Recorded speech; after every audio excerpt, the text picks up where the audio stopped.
Ready? Headphones, sir? Oh, yeah. Do I have to? They're better. You lock in. Are we live? Hey, Andrew. How you doing? I'm good. How are you? I'm good, man. What's up? Chilling, man. Thanks for having me. Thanks for being here, dude. Of course. Hey, I like what you're doing. Thank you. I like a lot of things you're doing. First of all, I like that you decided to put all your shit on YouTube. You're Yes. like, fuck it. Yeah. Fuck it. Look, it's hard. Look, there's about 1 million fucking comedians today. Right, There's right, more right. comedians now than ever. Take these off. Is that all right? You don't? Yeah. You I'll don't lock in. Don't worry. We don't have to. We don't have to have them on. There's like 1 million comedians today. Yeah. And a lot of these companies are overwhelmed. They Yeah. have no room for all these up and coming guys that are coming up. Yeah. And you know, some guys like you are really good. And Thank you. They're looking, you know, like how do you get your shit out there? Well, just put it out there on YouTube. Exactly that. Huh? Yeah. I mean, everybody just said no to me. That was the thing. So I didn't have a choice. Well, a lot of people, that's happening to Brian Callen right now. Right. And then he just did his, right? Yeah. I posted his thing, but But he's releasing it on iTunes. He's releasing it on all the other platforms. Right. But there's no fucking room. yeah, it's a weird thing because I guess for me, you know, the stand-up industry wasn't really inviting to me even from the beginning. So a couple years ago, I filmed my own special. And I did it in New York. And I did 5 clubs, and I did the cab rides in between. And the idea was, all right, if you don't fuck with me, at least you can appreciate, you know, this part of stand-up that is being a New York guy. Did you do 15-minute sets at Yeah. each place? Oh, wow. That's cool. Yeah, so I was like, if you love the game, Yeah. you at least will take a look at this and maybe support this. Right. And everybody said no. Like, CISO said no. Whoa. And I had a show with them. like, bro, it was bad, like humbling, you know. Oh. And but I just believed in the project, and I thought it was dope. So I cut a 15-minute version. But I'll tell you what I did is because you can learn everything you need about stand up from asking people who don't do stand up. Really? Yeah, like I asked all my friends and just people I would meet. I'd be like, "Who you watching?" You know, these days. And you know, they'd say the names that we all know, and then they'd always say this. They'd be like, "Yeah, it was funny, man, but I didn't finish it." Everybody said that, right? And I was like, all right, so it's too long. Yeah. So I cut it down to 15. I did like a 15-minute version of the special. I did 4 clubs. And I just put it right on the YouTube. And it was weird. I like sold out shows that weekend in San Diego, and I was never a sellout guy. You know, I'd have a few guys come out from the podcast I do and that kind of stuff, but it was never like a sellout, you know? Right. And I was like, well, that's kind of weird. And then I did a show in like Columbus, Ohio. You know, the what is it, the Funny Bone out there? Yeah. A great club. Great club. And I think we sold like 1,600 tickets.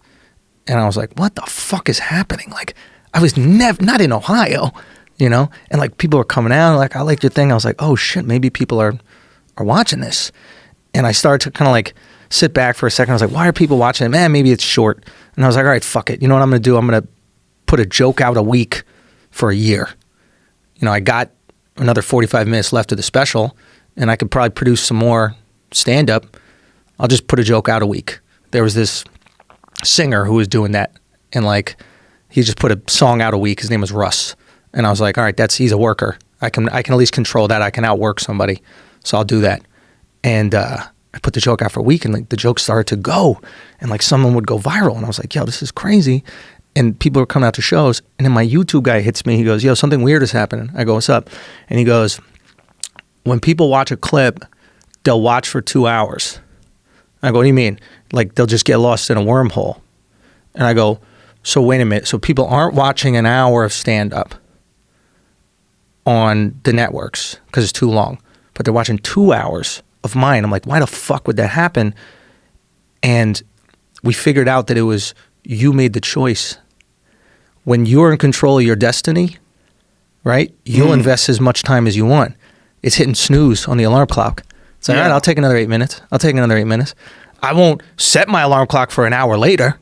Yeah. That would be irresponsible. But I'll snooze. And when people make their own fucking choice, it was just crazy to see what happened, man. It's also the platform. I mean, people on their phones. Netflix told me that half the people that watch my special watched it on a phone. Of course. Absolutely. So people that are watching phones, you're on that goddamn thing all day long, and it's way easier to flip a channel. It's way easier. You got that remote in your hand anyway when That's you're a good sitting at point. home. Yeah. That's a really good point. Yeah, when you're on your phone and you're going full screen, you gotta like tap it, move it, and you don't know what's next. Right. I know if I turn this channel, it's ESPN2. Exactly. I don't know if I leave this video what I'm going to see next. Yeah. Yeah, 100%. So There's a little bit of that. There's a little bit of phone addiction that contributes to a lot of views. Yeah. But people love fucking YouTube. They love it. YouTube never ends. You could be on it for the rest of your life and not put a dent in the content that's on there. Yeah. I mean, It's space. Yeah, especially if you have like me. I got a lot of weird interests. Like you look at like what it suggests for me. Yeah. It's like shit on the cosmos, muscle cars, professional pool matches, MMA. Yeah. It's chaos. Yeah. Archery. It's all elk hunting and shit. It's crazy. Like I could never leave my fucking house. Just sit with my phone plugged in the wall and just And it'll numb keep my suggesting brain. shit to you, right? Oh, yeah, it And never you're ends. like, yeah, I do want to check that out. As soon as they did that, I saw this back when there was no suggestions. Remember Yeah. those days? Yeah, of course. The dark days. Yeah. Well, as soon as they started suggesting shit, I was like, oh my God, that's a game changer. Yeah. And then the next video just automatically plays like, oh, you got us. So you it's, got us now. yeah, so it's over. It's like it's just right there. You have Yeah. all your access points to it. You know, Yeah. I mean that was the beauty of it. I found is like, you know, with the special, your maybe the best joke that you have on your special to someone else is 33 minutes in. Right. So that guy's got to wait 33 minutes hoping you're going to hit that joke, right? On YouTube, like if I had your special and I cut it up to jokes on YouTube, what topic? Not, you know, everything Right. under an umbrella, you know? And you have an access point here. You have, let's say, 6 different access points. With the new special I have out now, right, it's 6 different pieces. So it's a different access point every single time. Some people might come for a Trump joke. Some people might come for a tranny joke. It doesn't matter, right? Right. So it's not the situation where you have to go, okay, maybe I hit 37 minutes in this bit that I love. No, you're going to get that bit right away, and then you're going to go back to the beginning and go, okay, I'm going to watch this all the way through. It's the music model. Like, for me, I didn't invent anything. I just stole it from music. Right. It's like musicians put out a single for a reason. Right? Yeah, I like that if you're thinking about marketing. Yes, complete. Yeah. Like, you and I are in way different places with stand-up, right? Like, you're one of the most famous people in the world, right? So you don't need to find new people to see you. People are going to watch your stand-up because they're like, all right, I have an intimate relationship with this guy. I listen to him 8 hours a week, and I just want to see his stand-up, right? I'm still in marketing phase. I'm like, how can I get new people to see Right. me? There's 5 people that should have comedy specials now. That's more than There's that. 5. Hey, send Jeff out to get lighters. Tell him to go get some lighters. How many You, people? Rock, Chappelle, Louis, Burr. That's it. Everybody else should be in acquisition phase. Why? I don't know about that, man. I don't buy into that. First of all, I don't think that way. I never worry about what other people are doing. I just don't. I don't Right. think about it. And then 2, all I concentrate on is doing my best shit. That's it. Right. And once I got to a point where I was successful enough where I didn't have to worry about money, it was a huge relief. And honestly, I think I started doing my best work. Of course. Because then I wasn't thinking, I didn't have any resources that were dialed into how do I promote this and how do I get that going. All my resources, like, this bit needs something more. I got to figure out how to really sell that. I got to maybe if I switched it around. And so it's all about alchemy. Yeah. You know, it's all about adding shit Yeah, and yeah. trying to make gold. Yeah. All I'm doing is like stirring in the lab trying to make gold. Because you love creating, though. Yeah, well, I don't have, there's no thoughts on marketing now. Like, But that's you Yeah. found out you love creating. yeah, Like, for sure. Well, I've always success- loved creating. But some people don't know that. Like Yeah. I feel like success teaches you exactly what you wanted. Like these people who blow up with stand-up and never do it again. Yeah. They never wanted to be a stand-up. Right. Right? It's like, Yeah. if you blow up and all you're thinking about is how do I make this toe knuckle hair joke better? Right. You love the game. Yeah. You're like, I don't know, the greatest thing that ever happened for me was I stopped desiring things I couldn't control, right? Like, I realized, I don't care about a special on HBO or Netflix. I just wanted people to see it. Right. And if they see it and 10 people see it, that's cool because I just loved making it. And if 1 million people see it, that's also cool. But if anybody sees it, it's gratitude. Right. Do you see what I'm saying? Like, Yeah. before I was just this void, like so much of us are like comics. I was just like trying to fill up, you know, like I'm sure you get, people asking to be on the show and all that shit on it all the time. And like, it's just comics trying to Yep. fill themselves. Yeah. Like, and I was an entitled little fucking brat probably. Why don't I have a special? Why don't I have this There's shit? a lot of that going on. It's Yeah. useless, bro. But I couldn't. You know how like every rich person goes, money doesn't make you happy, and every poor person is like, man, when I'm rich, I'm gonna be happy. Yeah. I feel like it's like that. Like I needed to get a certain amount of success for me to realize, man, I just love making these things. Yeah. Everybody does. It's like everybody does, and if you don't, I mean, you're either blessed or stupid. Yeah. Like one of those things. It's either you're this guy that's just pure, or a woman who's pure right from the jump, and you're just all about creating. But it's really just about, I was talking to Shab about it. Love Shab. The night before that, we were at the Comedy Store. We were about to go on stage. I'm like, how fun is killing? Killing's the most fun. I don't understand how people could quit this. Yeah. You quit doing comedy, man. Why would you quit? I'm like, out of all the shit that I do, if they said you could only do one, I'd be like, comedy. It's not a question. Everything else I could just pretend I'm doing. Whether it's UFC commentary, I just sit at home and watch TV and just talk about what someone's supposed to be doing. You can't fake it. Right. Can't fake comedy. You can fake literally everything else. Everything else. You can't fake killing. Yeah, you and I could have the same fucking conversation. We probably would if there was no cameras, no people. Yeah. If you and I were just chilling in the main room, green room at the Comedy Store, we'd probably have the same conversation. Facts, 100%. Yeah, but when you go up there, that is a precision art form that requires calculation and also Zen-like smoothness and alpha flow. You got to be in the zone. You got to be in that flow state. Yep. You got to be happy, but you also got to be focused. You got to be having a good time, but concentrating on these people and projecting to them, and you want them to have a good time. The whole deal is one of the best things about this job is you're making people feel good. Yes. They're coming out of their house to see you, and they come out of there feeling better. They have a good time. Yeah. If everything goes right, they feel better. And my mom said the exact same thing. It's like, you're very lucky. You get to make people feel good for a living. Yeah. You have like an ethical job. Yes. Like, how rare is that? Imagine you're one of these like insurance guys that has to like tell people they can't get their bills paid from their car accident because it was their fault. Or imagine if you're like one of those big tobacco guys. You're driving around in a Rolls Royce knowing that someone's on an iron lung somewhere. Yeah. Jamie, knowing someone's where's drowning. the lighter? Yeah. Knowing someone's drowning in their own fluid. Yeah, you feel like shit. And you just fly me to the moon. Let me play among the stars. Dude, it's the best. Yeah. It's bullfighting. Yeah. That's what we do. Look, Well, it's my buddy said it so well. He's like, because people used to always make the boxing analogy, and I hated that because I used to box a little bit, and like I never at all felt that it was similar. Like I've never heard a boxer go, yeah, this is just like stand up. It is like a martial art in that the truth is what works. Go on that. Because in martial arts, if you like, particularly in martial arts, not just in boxing, but boxing is a martial art. But the only stuff that works is the stuff that works. And if you hit a guy and he goes unconscious, it doesn't matter. One of the things that I used to like about fighting was that everybody could hate me, and I didn't care. I didn't care because when I got in there, I'm like, I knew that I was going to fuck that guy up. It doesn't matter what his friends think. It doesn't matter how loud his parents cheer. I'm going to kick that dude in his head, and I'm going to separate him from his consciousness. Meritocracy. And that's just going to happen. Yeah. And there's nothing, and you could hate me all day long. It doesn't matter. But then I had to switch gears 100% into comedy, and I thought they were so different. And then I realized, because in comedy, you have to get the people to like you. Right. You can't just have these ideas and be unlikable. Can't you get them to respect you?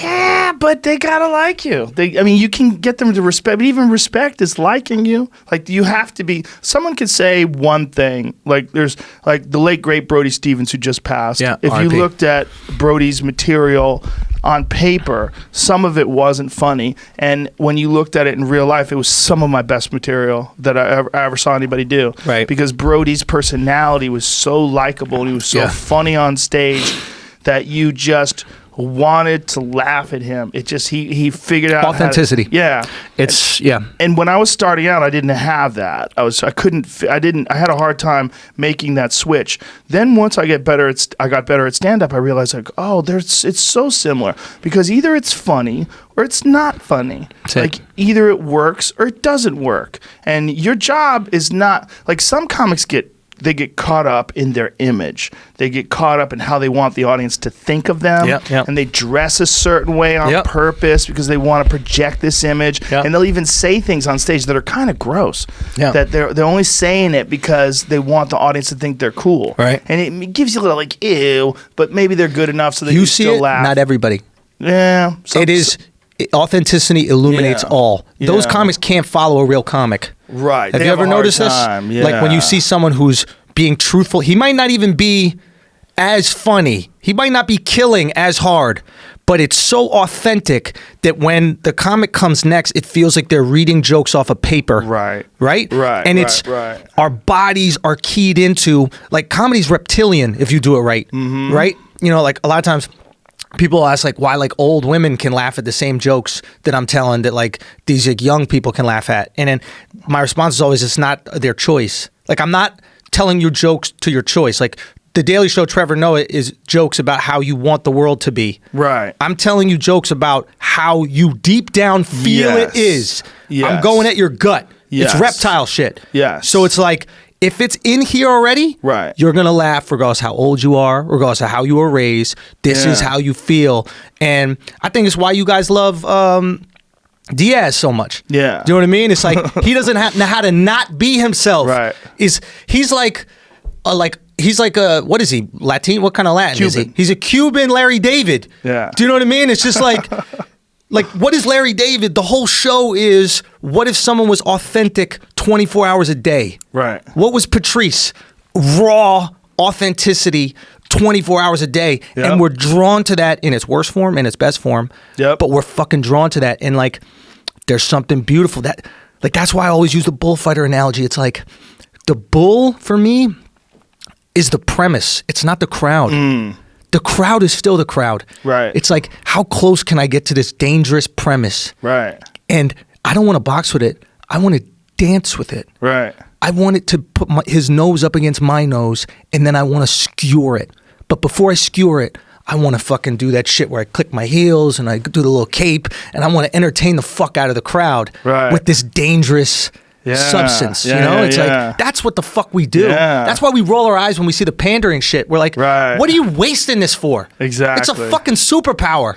Well, I think we're in this weird time period. You know, there's an ebb and a flow to comedy. And right now it's the weirdest ebb. Because right now you have this weird comedy that it's people are saying things that they want the crowd to hear, rather than saying things that are funny. They're saying things to hit all these checkpoints of progressive thinking. As a cis white male, I believe. I don't say that word. Dude, I mean, it's like... that shit ain't real. It's not real. Like the special that I have out now is called Views from the Cis. It's a play off a Drake album called Views from the Six. But the idea is just like, these are straight guy views. This is what the world needs right now. Well, you know, the world needs authenticity. Whether it's authenticity from a trans person or authenticity from a straight guy. The world needs someone to go out there and say what the fuck they really think and have a well-measured take on things. And that's what I see you're doing. What you're doing is you're going out there, you're expressing yourself, and the great thing about being turned down by all these platforms is they can't censor you. They're not going to tell you, hey, Andrew, we really like you, but tranny, we can't have you can't say that on our network. And then you go, why not? And then they go, Well, I was like, how come you can say cabbie, but you can't say tranny? Granny. Granny. The joke I have is transgender tranny, grandmother, granny. It's how is this bad? What is happening? Where it's kind of cute, bro. We do it out of love. If we shorten something and add a Y, it's affectionate. Sort of. What's not? You pull your hammy? Talking shit to someone and calling them shorty. Hey, fucking shorty. Ready? Yeah. That's longer. Shorty is longer. Yeah. If you add, that's why Blackie's wrong. Right. It's like, longer. So it's like, the logic is there. It's impenetrable, right? Sorta. Yeah. What about Japs? What about it? That's not good. But Jappy's cute. Like you talking Jewish about American Jews? Princess. Or are you talking about no Japanese people? Oh, you call them the Japs. Yeah, that's Japs. That's how the World War II people. Yeah. Why is that bad? Well, it's bad because that's how the soldiers used to talk about them and the people used to talk about them during World War II when they were at war with them. So here's my question. What if somebody was like, you know who has one of the most refined cultures and delicious cuisine that I've ever Jabs. experienced? These Jabs. That's right? It's you not can't say bad. that. You can't say that. You know who dances the best? The Spics. Well, these Spics be dancing, bro. I don't know what to tell you. They can dance. Like, what, are you going to disagree with that? They can fucking dance. Isn't it intention? Right, like it's intent. Like intent, yes, it's intent, everything. right? Yes. It's like, so I was talking to this. There was a trans chick that got upset at the joke, and she was like, she basically said to me, she's like, how you probably wouldn't like it too if, as you were walking home at night, someone called you tranny and then threw a bottle at you. And I was like, I don't respond to the negative comments, but all I'm thinking is, if you were walking home at night and someone said transgender and then threw a bottle at you, I think it'd be equally upsetting. Yeah. Right? It's not Has what the nothing to do. word is. Right. It's like there are certain words that are made to make you feel bad. Yes. The N-word is made specifically to make you feel bad. Unless you're a black guy. And Right. you're using it with your friends. Right. And even then, it is. Like, you can use it however you want, but the designation of the word, right, is to make you feel bad. That's what it's designed for. That's It wasn't what made up by black dudes, designed right? for, but I think black people have successfully taken a word that was negative and empowered it. Sure. To the point where it's laughing, fun, Absolutely. they're having good times and bad times. And you could use it to describe a powerful person. Yeah. You could use it to describe an amazing artist, an amazing athlete. Yeah. You could use it in all the ways. Yeah, it is. It's the most fluid word. It's unbelievable. It's an incredible word in terms of like its ability to be used it's almost like the word fuck, right? Like you could stub your toe and fuck. Or you could see a Ferrari go fuck. Yeah. Do you know in Brazilian, it's the word cum they use for that? Wait, what? Yeah. It's porra. Okay. So like, like someone will catch a guy in a choke and they'll go porra. Like, that's a good thing. Or you fuck up yourself. You're like, porra, I forgot my keys. In Spanish, they say puta madre. Yeah. Which means like mother bitch, but it's like it could be a good thing. Puta madre, tío. But that makes sense. Like, mother bitch, god damn it. But cum doesn't even make any sense. Like, I was trying to... But the feeling of it, when you come, it's like, that is the sensation. Like, that was so good. Watching you do that almost felt like me nutting. And it could be bad in that, like, your dick tricked you into fucking this girl you've been trying to avoid, and then you come and you're like, be doing that, bro. There's regret. Women will never understand post-nut syndrome. I do not think describe they understand post-nut it. syndrome because this is something exclusive to us. Yes. And, well, like, I don't know I like you until I come. Yeah, it's true. Right? Yeah. You do not know, Yeah. and that's why it's so fucked up. Like when women think we're fuckboys or we're pieces of shit as dudes. It's like you don't get it. I think I like you. Right. Everything I'm saying to you, I believe. Right. And my dick is just like, yeah, we're gonna find out. You know what I mean? Like, Right. We're gonna see. And there are times where you nut, and it's like, damn. Yeah, you realize you made a mistake, especially if the woman is really into you and you're really not into her, and you're like, oh, I made an error. And then you do feel like an asshole. Yeah. But if you say that to them, they're like, you're a fucking asshole. I'm like, I'm just being honest with you. Biology. I got tricked by genetics. Yeah. Why can't that be my biology? Why can't I feel? So for women, let me explain what this is like. Yeah. You have this. It's like finding out your guy was poor. This is what it's like. This is how I describe it. Having an erection and getting excited is like sitting in the back seat of a really long bus. Okay. And there's some other guy up there driving the bus. Most of the time, you're driving the bus. Not when your dick is hard. When your dick is hard, there's some other guy driving the bus. And all the windows are rolled down. There's papers flying around. The horns honking. Dun, dun. And you're looking at life taking place through a dirty windshield 100 feet away from you. And you're like, do you even know where the fuck you're going? We passed the stop. And your dick's like, just shut the fuck up and calm down. I got this. And then when you come, all of a sudden, the fog parts, and you're at the front of the bus holding the wheel. Yeah. And you're like, what? What am I doing here? Yeah. How'd I get here? And you look down at your dick. You motherfucker. Bro, it's being a werewolf. Yeah. It is being a werewolf. Right? Like, isn't that what it's a metaphor for? Oh, yeah. You're this ravenous creature. You're running around doing crazy shit. And then you wake up in the morning naked. You're terrified, like, covered in blood. Yeah. Well, fuck. Sometimes. Yeah. God damn it. What did I do? Who am I? I got to turn myself in. Yeah, it's terrible. But that's one of the reasons why, it's so hilarious when you see someone who is a stereotypical male feminist, because they barely have enough testosterone to keep their heart beating, and they probably don't get post-nut syndrome because they just want everyone to love them. Yeah. And they're in this weird state of, Benedict Arnold. They're being a gender traitor. I mean, that's really what's going on. It's a lot of what it is. There are men that want women to be valued. Trying to get pussy, man. Right, that's what they do. It's a hustle. There's men that want women to have all the same opportunities and equality, and they want to value them as human beings, and that's all real. That is real, but there's way more sneaky, weak fucks that are pretending they think like this because they know that women go, good, you're on our side. You're an ally. Come over here, ally. Yeah. You're a male ally. And they're always these like weaselly little dudes with tiny hands, or even if they're big, they're awkward and they've had a hard time with women. Ooh.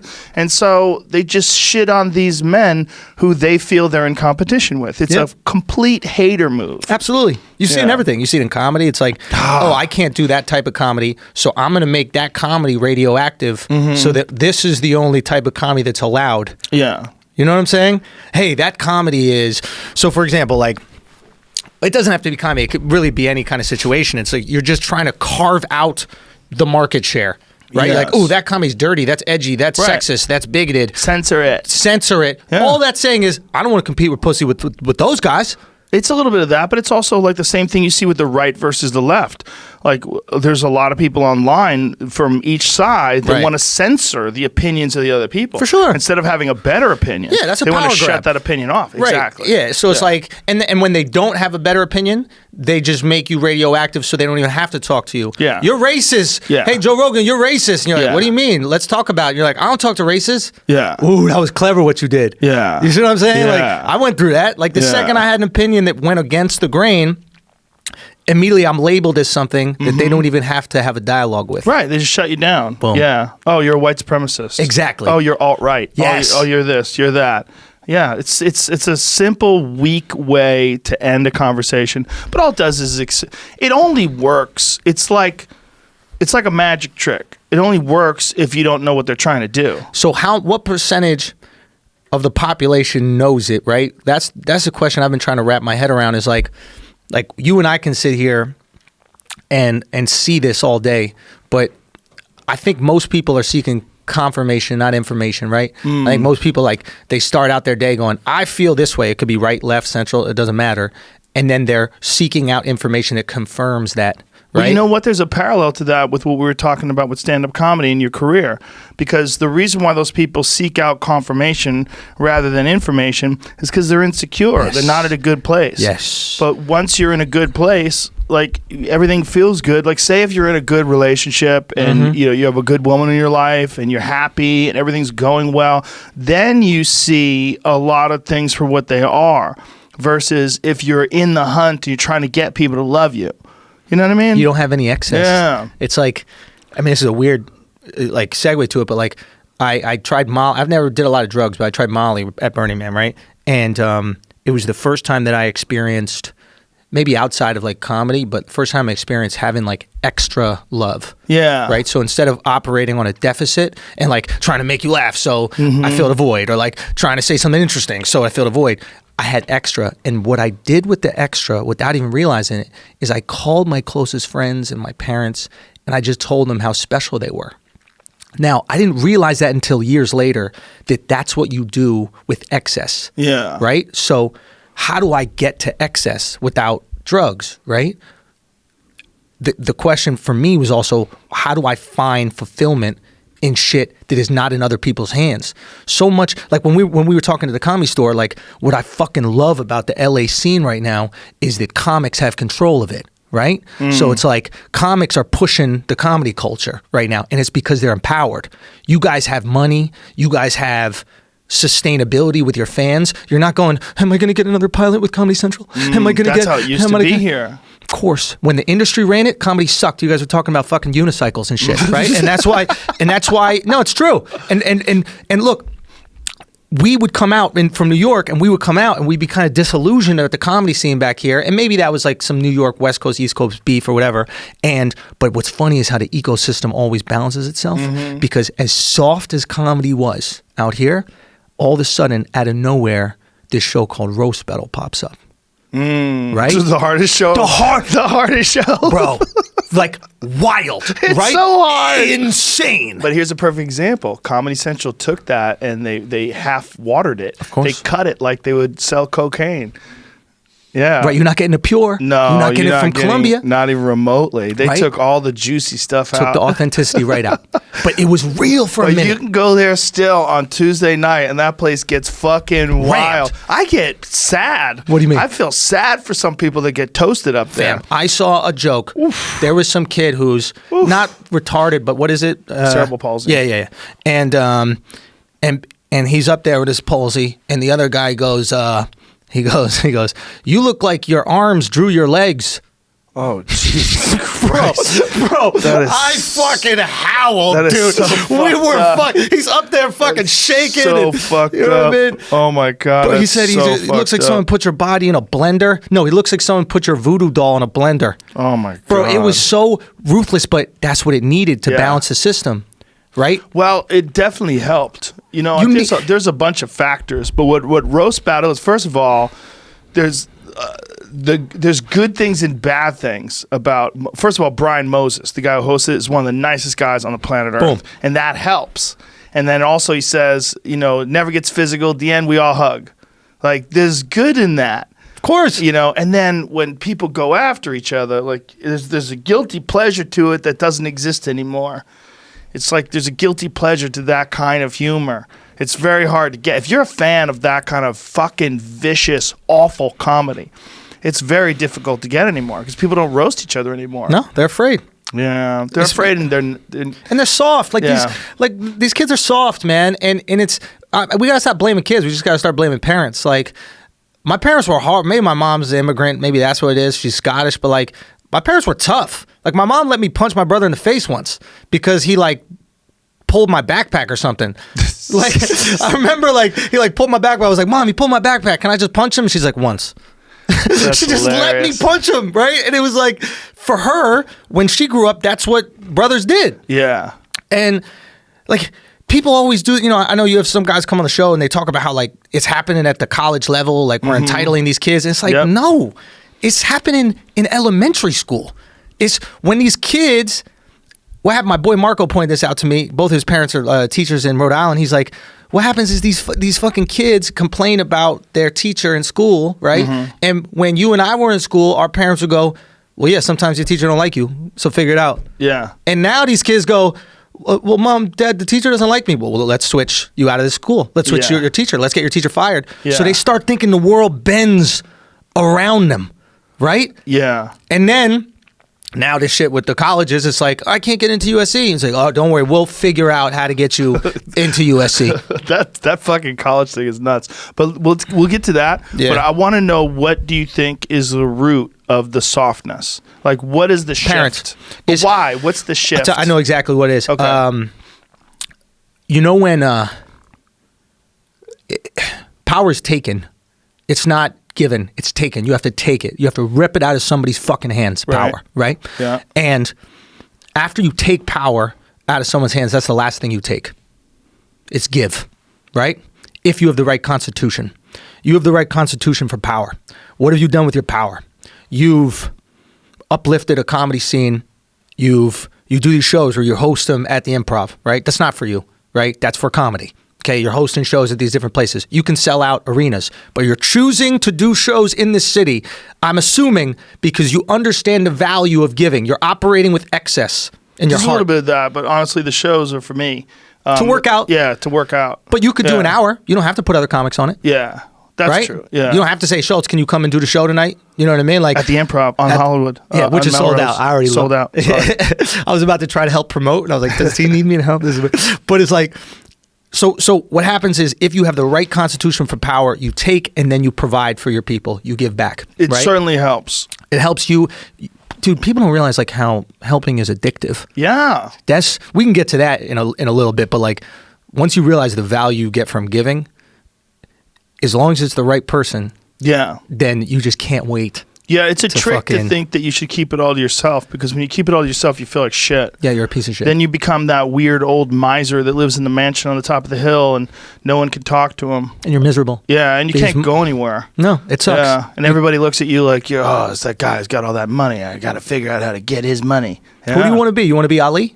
Yeah. Ali walks around any neighborhood he wants. Well, I Yep. mean, he's dead, but Yeah, when he did, yeah. no security. Now, he can knock anybody out, but at the same time, if he just goes, hey, guys, give me a second. I need Even when he was older and he could barely walk, he would just go everywhere. Anywhere you People want. loved him. because Yeah. they recognize, man, we want to follow, but we want to follow the worthy, so we'll test worthiness. Yeah. You know what I'm saying? So what happened? Why these kids are so soft is the king takes power and then raises a bitch ass son because he never had to take shit. Right. Right? And he doesn't want his son to go through what he went through, right? He's like, Right. you know how hard it was to take this power?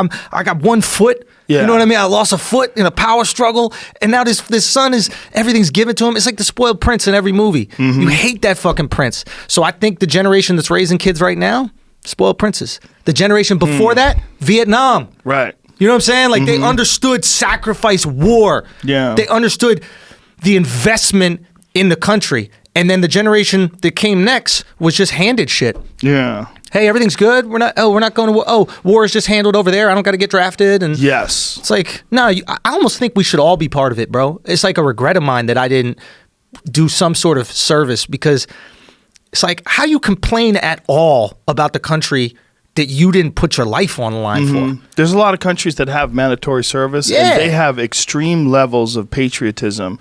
And It's investment. Yeah, like South Korea, for example, they took Dong Young Kim. Oh, was it? Yeah.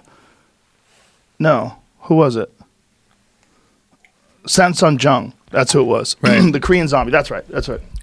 He took him out of his prime, and he had to do 2 years of service in the Korean Army. David Robinson, basketball player, had to do that Navy time. Really? Yo, Yeah. like, you understand, because we're so detached.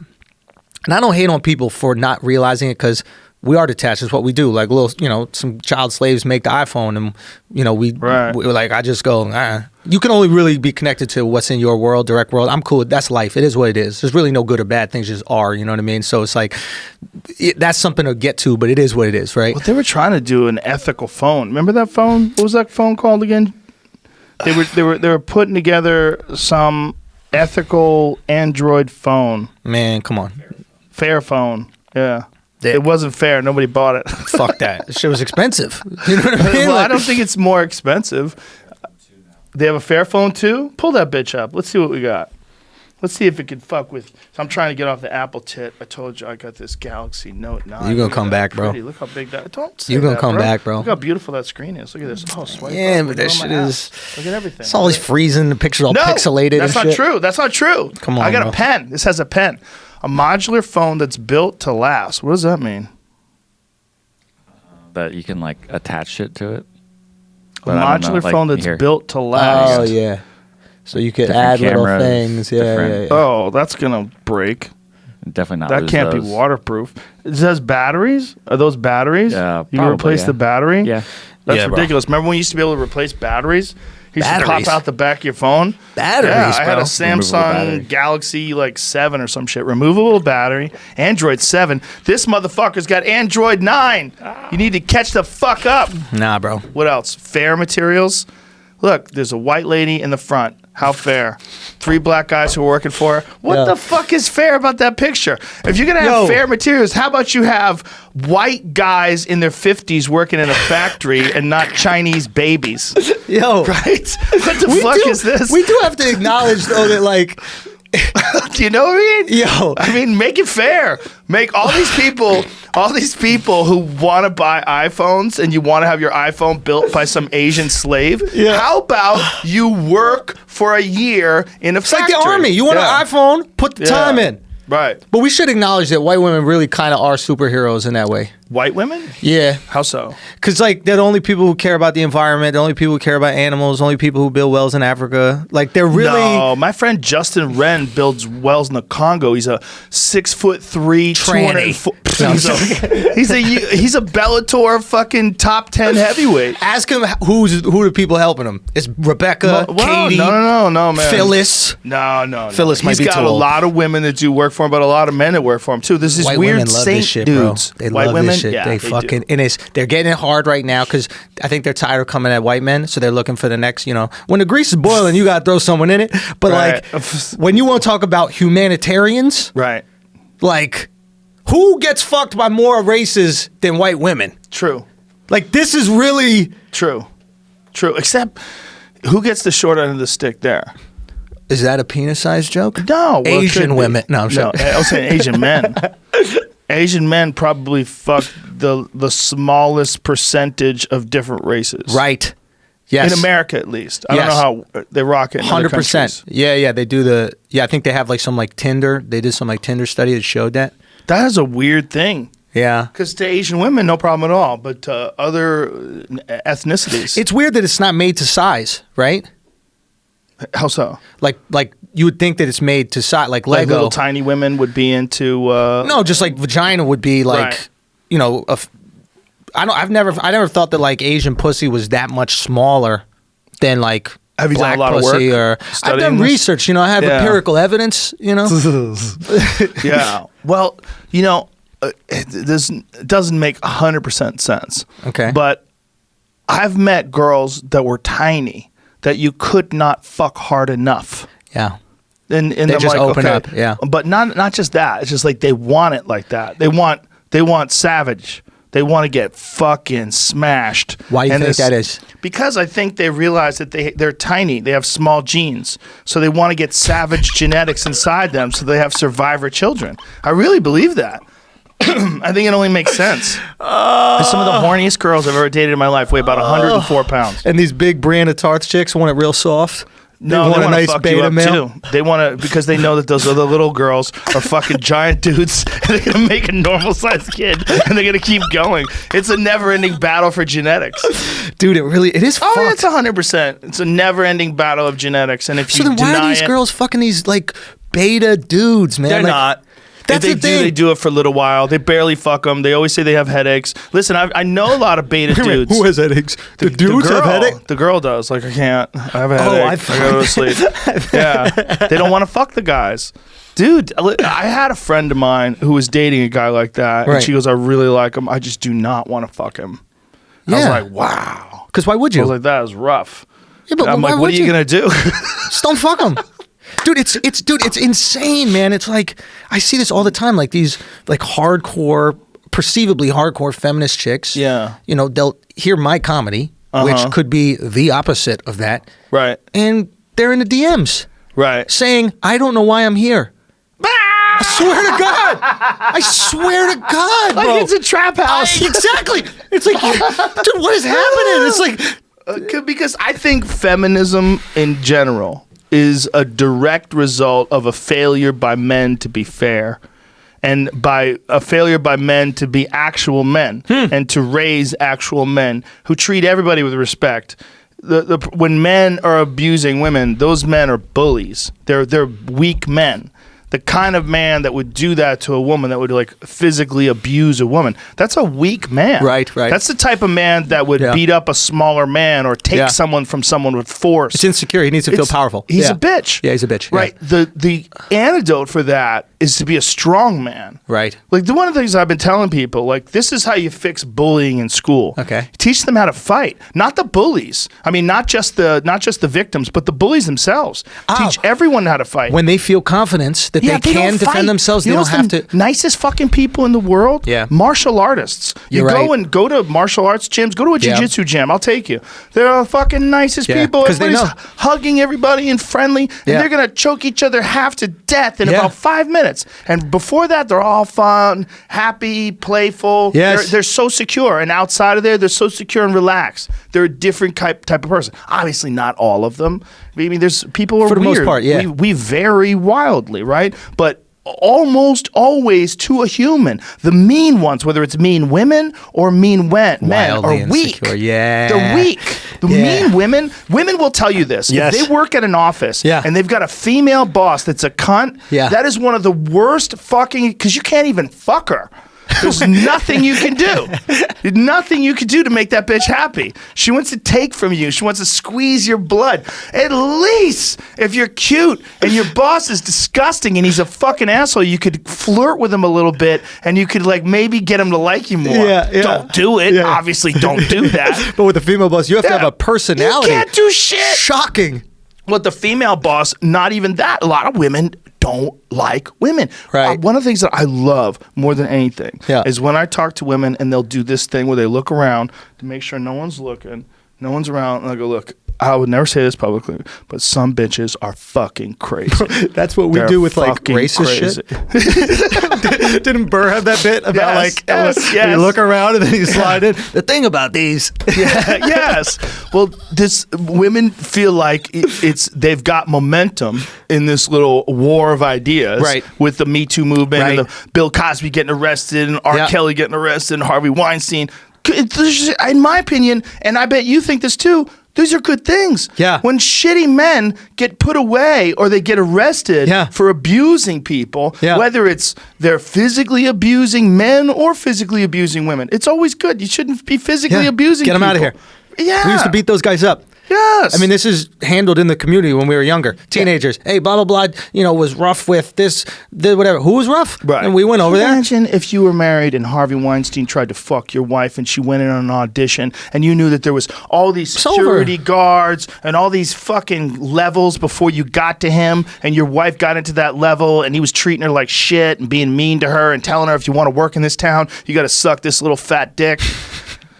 You'd be very, It's over. very, very It's over. angry. Yeah, I'm shocked. Like, someone told me, didn't Brad Pitt try to step to him or something like that? He did step to him. And did he apparently. swing on him? I don't know what he did. I think Because he you got threatened to. him. Right? Like, well, that's the other thing that's fucked up about this is like, there's going to be Weinsteins. Yeah. Like, these people are going to exist. Well, listen, man, they still exist. They still I do. was hearing about one last night. Who? Someone was I can't tell you. Comic? Because I don't. Wait, he's a television personality who's apparently a closeted homosexual. Oh, and he's out there. Yeah, and he's out there like With dudes. Yeah, just That's gotta be going relentless. hard. And, Fucking them yeah, or- I don't know. He's trying. Really? He's trying and making them uncomfortable. Really? Really? How well known? I don't know.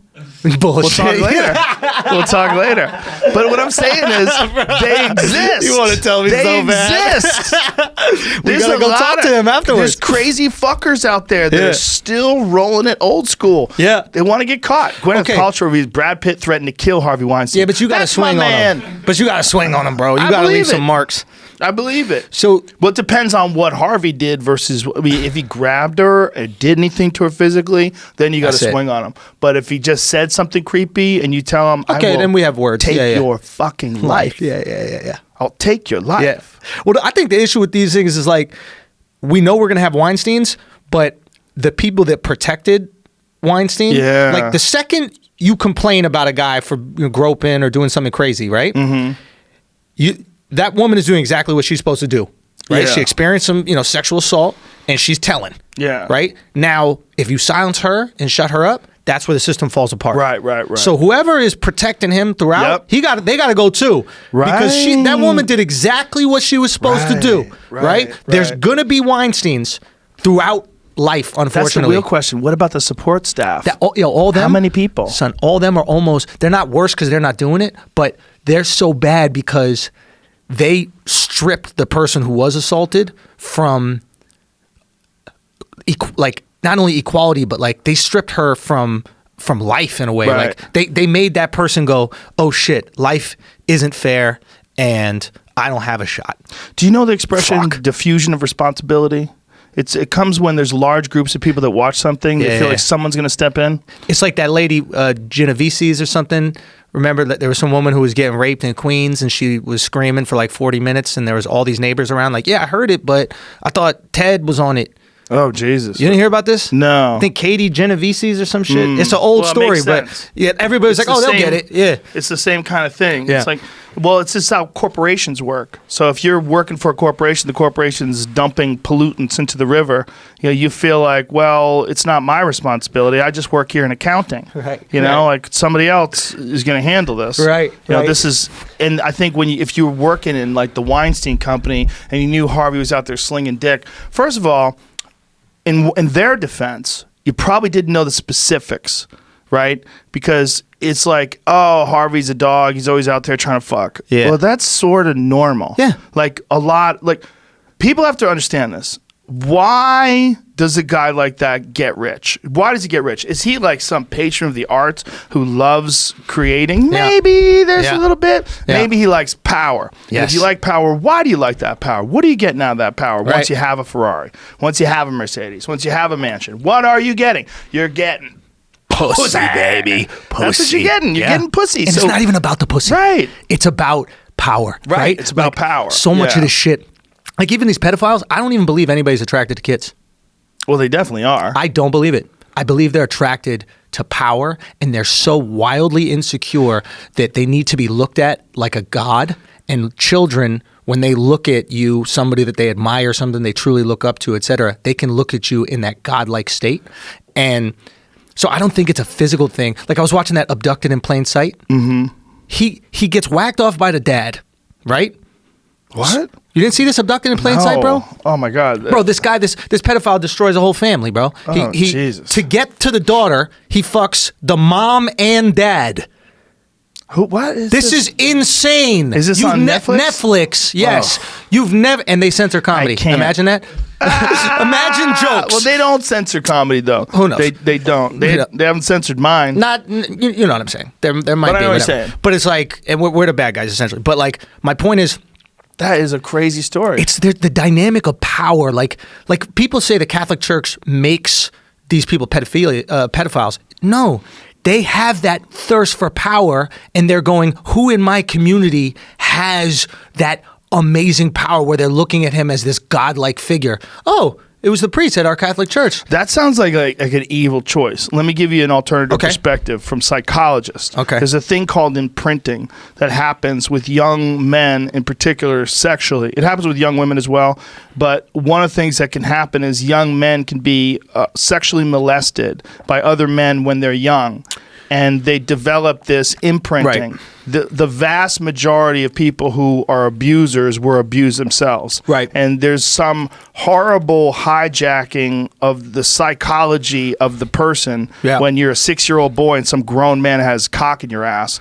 There's something about that it fucks with their head, especially if it happens a lot and it becomes a part of your life. And the guy's nice to you as well and buys you things That's and the does fucked things up for you. thing. And then you get older and you, for whatever reason, perpetrate this same horror on other kids. This is But something why? that happens. What is? I don't know. What I think it's maybe it's a combination of both, right? Maybe you have that imprinting, right, and then it creates this massive void that you need filled. Like I think so much of everything that we do, everything that people do, is about filling the void. And what is it that you need the void filled with? Right. Dictates how often, if you're evil, sometimes if you're good. There are some Yeah. people that are addicted to working out, right? Yeah. There's a void there. They need it filled. Some people Yeah. addicted to eating. Those are the same addiction essentially, but one is a lot better to have than the other. Mm-hmm. You know, it's like even with Kanye, right? Like I see Kanye as like this guy who's just wildly insecure and he's trying to justify his coolness constantly by taking things that are not cool at all and making them cool within a community, within his community, right? So it's like everything Kanye does, like down to, like it started with like the WASP culture. I'm going to take like preppy New England, polos that are pink and shit, and I'm going to make that cool. Now, before, the hip hop community, I grew up in New York, we were like, yo, that's some gay shit, bro. What the fuck is that? Now Kanye wears this like, nah, you gotta look fly in these pink waspy things in my khakis, whatever. Then he takes grunge culture, right? This have you seen the right, the ripped sweaters and all that kind of shit? That's Seattle Nirvana shit. But he's like, yo, I bet I'm so cool I can make it cool, right? Then he takes dad sneakers. I'm so cool, I could, you think my community loves cool sneakers? I'm gonna make dad sneakers cool. And then what is the most uncool thing to his community? What? Trump. Yeah. And what does he try to make cool? It's selfish. Is all about him. Interesting. All he cares is about proving that he's that dude, and he takes the most uncool thing and puts it on his head, and he's like, yo, I'm gonna make MAGA cool. And that's when people are like, at least his community was like, nah, we're not gonna play with that shit. You know what I think? I think you know how like you have something that's supposed to take like 8 volts?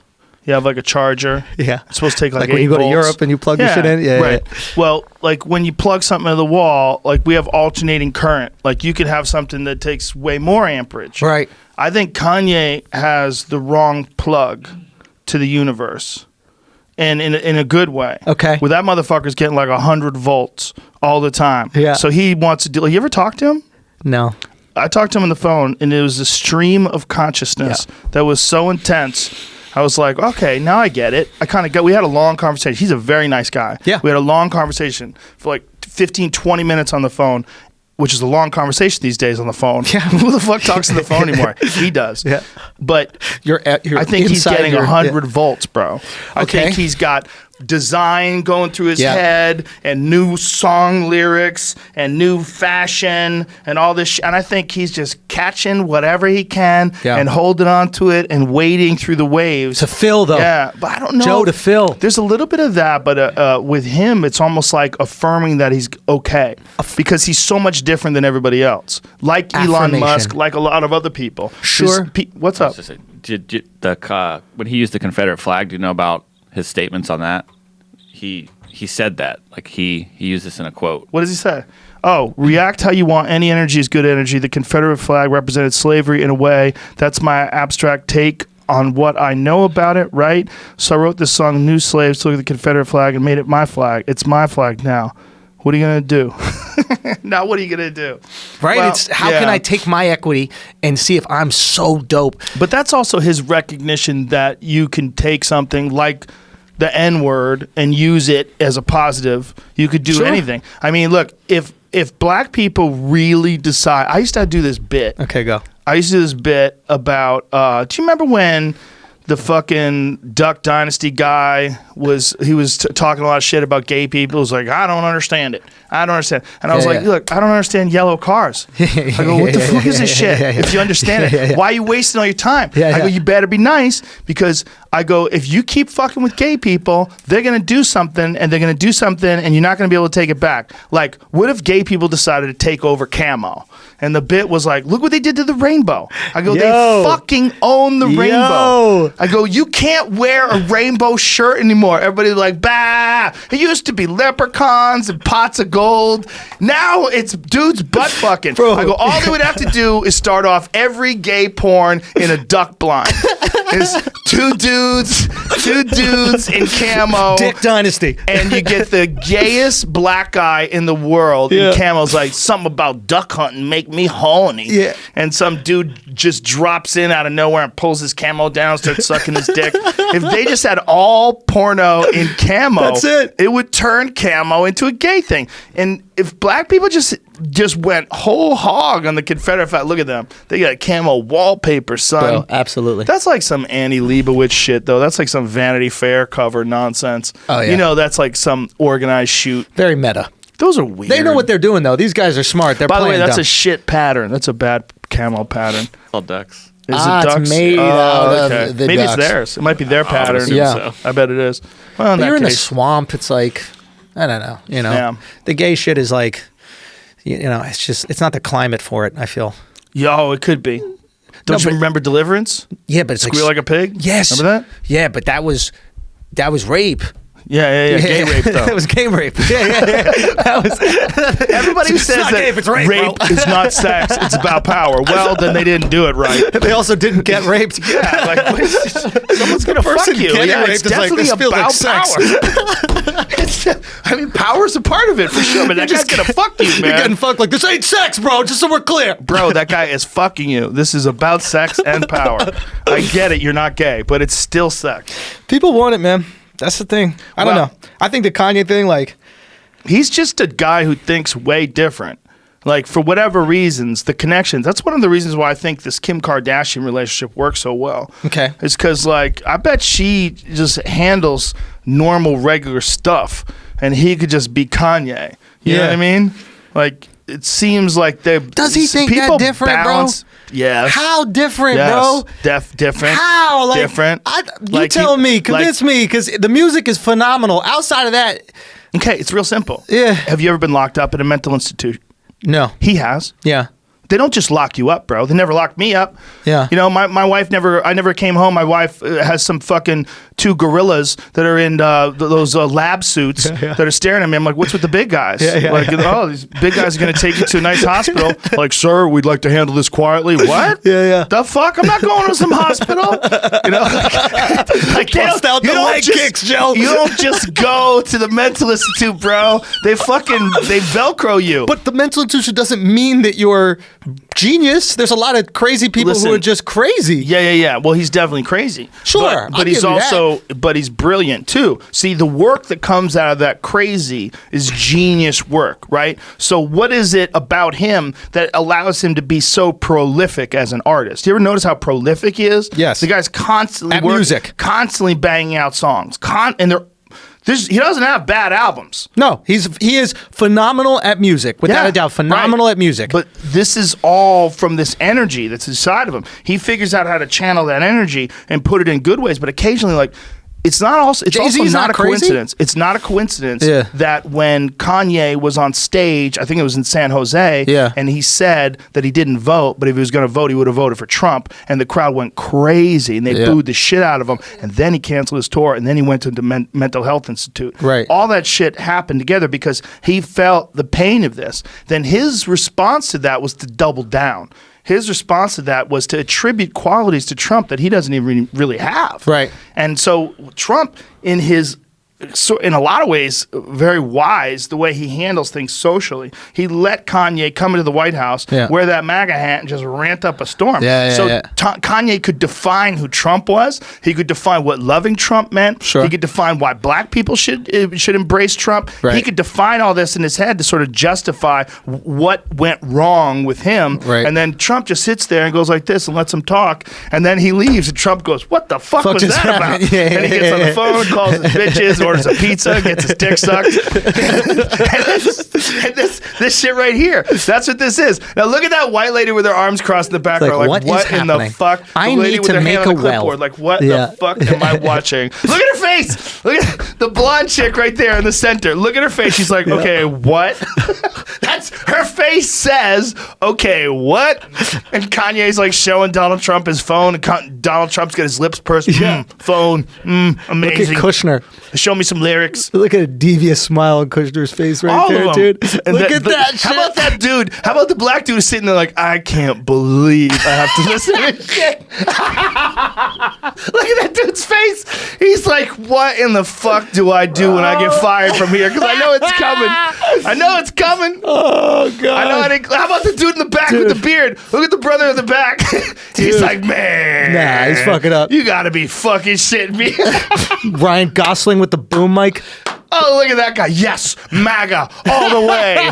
He's like, We yes, made it. I can't wait to get on Gab and talk about this amazing meeting of the minds. Has Trump reached out to you? Look at his face. His who? Trump reached out to you? No. I'm friends with his son, though. Like, text friends. Really? Yeah. He's a nice guy. He's a hunter. We know each other through mutual friends, Right. and one of our mutual friends who committed suicide. Oh, shit. So I was like, but he's a nice guy. I mean, I don't agree with a lot of things that a lot of people that I know agree with. Yeah. I think we're allowed to be reasonable and cordial with each other. Yes. What's the matter? What are you laughing at? What is this? Jim Brown was also sitting at that. Oh, Jim Oh, yeah. Brown! Legend. That's Legend, Jim bro. Brown. Legend. Look at him. Dude. You know, Jim Brown used to do the early commentary for the UFC. Really? Yeah, man. He used to wear one of them Africa hats. Those Yeah. like traditional Africa. Yeah, he was like, he did my job for the UFC, like UFC like 1 and 2 or something. Is he MMA savvy? No, he's just a dude who knows how to fuck people up. That's true. He's Jim Brown, man. Yeah, there was this. Yeah, there. Look at him.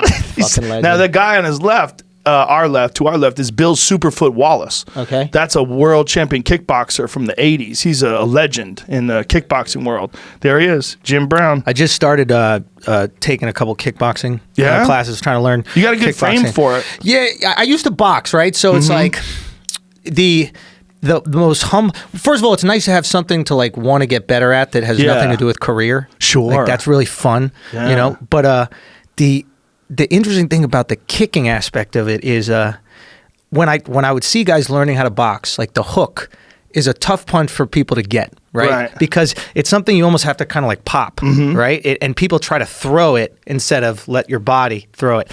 And that's who I am with kicks. I feel the exact same person I've been trying to teach how to throw. It's just my body doesn't want to let the legs go. Does that make sense? Yeah, I'm not sure. whipping. Yeah. You know? I can help you. Yeah. I used to teach. I've seen that you do a lot of... I could definitely help you with that. Yeah, you know what the way to do it is? You do it slow. Right. Yeah, you do it slow and you don't try to hit anything hard. Yeah. When you try to hit things hard, then you tense up and you like fucking everything's all herky-jerky and goofy. Yeah. The key to learning how to kick is to do it slow. Slow. It's a big part of it. Yeah. Yeah. It's a... You don't try to smash. You just try to like get your torque right. Right. Turn your body right. Make sure you're pivoting off your bottom foot. You know, the support foot has to pivot almost with every kick. Basically, yeah. With every kick, your support foot pivots. Support one is the one that I'm stepping out with? The one that's standing on. The one you're standing on. Yeah. That standing foot has to constantly pivot. It has to go. You have to be planted, right? But you also have to be able to move with it. It's like a coordinated dance. Yes. That's why timing in kicks is so difficult because you gotta time it and then you gotta twist your body in at the same time. But everything's got to work in coordination. It's got to work in concert. Such a cool. I think kickboxing's got to be the worst marketed sport in the world. I know. That's what I say. Do you? It's the greatest sport. It's the fucking best. It's like for what stand-up we want. fighting. Yeah, it's the best to watch. There's a company called Glory. Okay. And I've been trying to. That's the Japanese one? No. They're American. Or I'm sorry. From the Netherlands. I think they're from Holland. Find out where they're from. Okay. But they're international. They do a lot of events here in America, rather. Right. But they're on UFC Fight Pass, and I think they're on ESPN too. What? The headquarters are in Singapore. Singapore. Oh, that's interesting. That's new. They might have got bought out. Could have moved there too. Okay. So Anyway, they're trying to do it. Some of the best fucking fights you'll ever watch in your life. I have in my studio, in my gym, I have Apple TV, and I'll watch Glory on. It's like an app on the UFC Fight Pass. Okay. And I'll watch it, and some fucking amazing fights. So why can't they market most it? people don't know? Because Dana White has a really good point.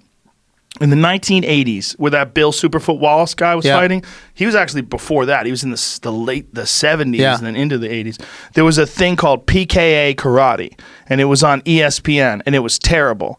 And it was kickboxers who were basically like not the best kickers and not the best boxers, and then it was like kind of goofy and clunky. There's a few guys like Rick the Jet Rufus and some really popular guys who were really good that were also doing it at the same time. But for the most part, it was just terrible to watch. Right. It was boring as fuck. Yeah. And then you'd watch boxing, you'd see Mike Tyson at the same time.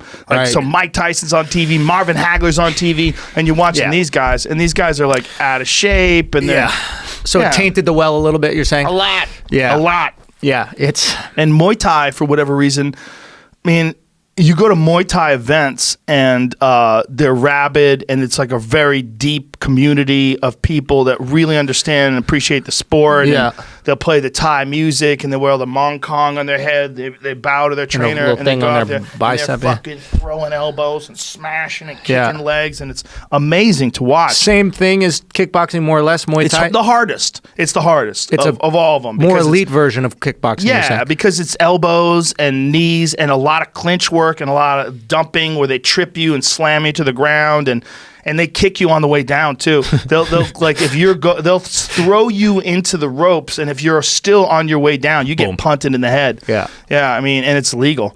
It's a hard sport, man. It's just you feel as hard as it comes. I don't know. You feel like we could get people to get behind. I mean, even for me, you would have to have some sort of an epic change in the way we view things. But to me, it's way more exciting than football. Like, if those football players all decided to do Muay Thai, it would be better for their brains, believe it or not, to be a fighter. And two, you would see these elite athletes fucking smashing each other like that. So let's talk about that. It'd be incredible. I want to talk about, because I was talking to Brendan about this, and then and Izzy came on one of my podcasts. And we were talking about when are the elite? Who's Izzy? Adesanya. Oh, Israel. Yeah. Oh, Stylebender. Yeah, Stylebender. Shouts to Stylebender, man. That's my guy, man. I love him. He's like the beast. He's a perfect example of the style that is so fucking exciting to watch. Mm-hmm. Right? Well, so's his opponent. He's fighting this dude Gastelum. Yeah, Kelvin Gastelum, who is one of the elite out there as well. Stud wrestler, short, stocky, blasting striker, good wrestling, these wrestlers, good grappling. I noticed these fucking wrestlers have toughest power. People in the world. They're tough as fuck, but they have power. It's a unique thing, because sometimes the jiu-jitsu guys don't have power with the hands, but these wrestlers, it seems like they all have power. And I was asking some folks around, and they were like, it's core. Everything in wrestling. Some of them. But like Ben Askren, who's probably one of the best wrestlers in the sport, doesn't have any power in his hands. Does he even try? Yeah, but he's just about getting you to the ground and fucking you up. Right. He just has such unbelievable confidence, and he's undefeated in his wrestling. Yeah. That he just concentrates on absorbing whatever he can and grabbing you. What is his? I mean, like, maybe I'm just such a newbie to this, but like, I don't understand his leverage point. Like, what is his skill? Is he's so strong that his grip, like, what is he doing? It's not just physical strength. It's technique. It's an understanding of it. You got to think of wrestling the same way you would think of chess. Like, if you only know a few moves, you're not going to beat a guy who knows all the moves. He knows all the moves. So once he's locked with you... You defend, and you think, oh, I'm going to dig in my hooks. I'm going to pummel under here, and I'm going to defend. He already knows you're going to do that. So he's shooting, waiting for you to pummel. As you're pummeling, he's switching to the inside. He's tripping you. Okay. He's grabbing hold of your legs in this really awkward way. He's rolling back because he knows your weight is going to be going in a certain direction. He's anticipating several steps ahead, and he has international wrestling competition experience, which is just next level. He's wrestling these guys from Russia and Iran and some of the best wrestlers in the world. There's levels to this fucking thing. Levels. And his levels, but the same you could say about Stylebender. See, the thing about Stylebender is he's an elite kickboxer. He lost the Glory middleweight title in a very controversial decision to Jason Wilness, who was one of the elite, one of the best guys out there. So Stylebender competed at the highest level of one of the most difficult combat sports in the world. And in that world, he's known as a precision artist. Right. In that world, he's a technician. He's not like, there's some guys that are just thugs. They got a good low kick. They get a good shell. They throw bombs. They're willing to brawl. They know a few things. They know how to pump the double jab and lead and get that inside leg kick in. Yeah. Stylebender's a different animal. He's switching stances on you. Yeah. He's hitting you with upward elbows. Setting things up. I notice him with the feints. Yeah, dude, he fucks people up. Yeah. There's a video of him, the one when he went into God mode that I had on my Instagram that Lawrence Kenshin broke down. Dude, he fucks people up, man. Yeah. And he fucks people up in an artistic way too. The way he picks his shots. Yeah. He just knows what you're going to do before you know what you're going to do, and he has several steps. So he has that same level of skill that Ben Askren possesses in wrestling. Yeah. He has in kickboxing. What is more valuable in an open fight? This is it right here. Like, you stand in front of this dude, watch. See, he's setting him up, looking for the moves, waiting to see how the guy responds, and then watch this. Slam. Sit in. And he walks away. Yeah. The walk-away KO, one of the most devastating psychological maneuvers of all time. Yeah, he's a special guy. But there's no one thing that's better, right? What's the most effective form? Wrestling. because the best wrestler can dictate where the fight takes place. The best wrestler can get a hold of a guy and drag him down like Khabib Nurmagomedov, who might be the best fighter in the world. He's the UFC lightweight champion, and what stands out about him is that he can get a hold of guys, and once he does, they can't do jack shit about it. He's not the best striker in the world, but he's good enough so you have to be scared of him on the feet because he dropped Conor McGregor. Right. I mean, he can tag you. He can fuck you up. He's got power. He's knocked guys out. But more importantly, that's to set up the clinch. And then once he gets to the clinch, you're his. That's it. Then you're going for a ride. You're getting slammed, and then you're getting the fuck beaten out of you on the ground, and you're getting strangled. And that's just how it goes.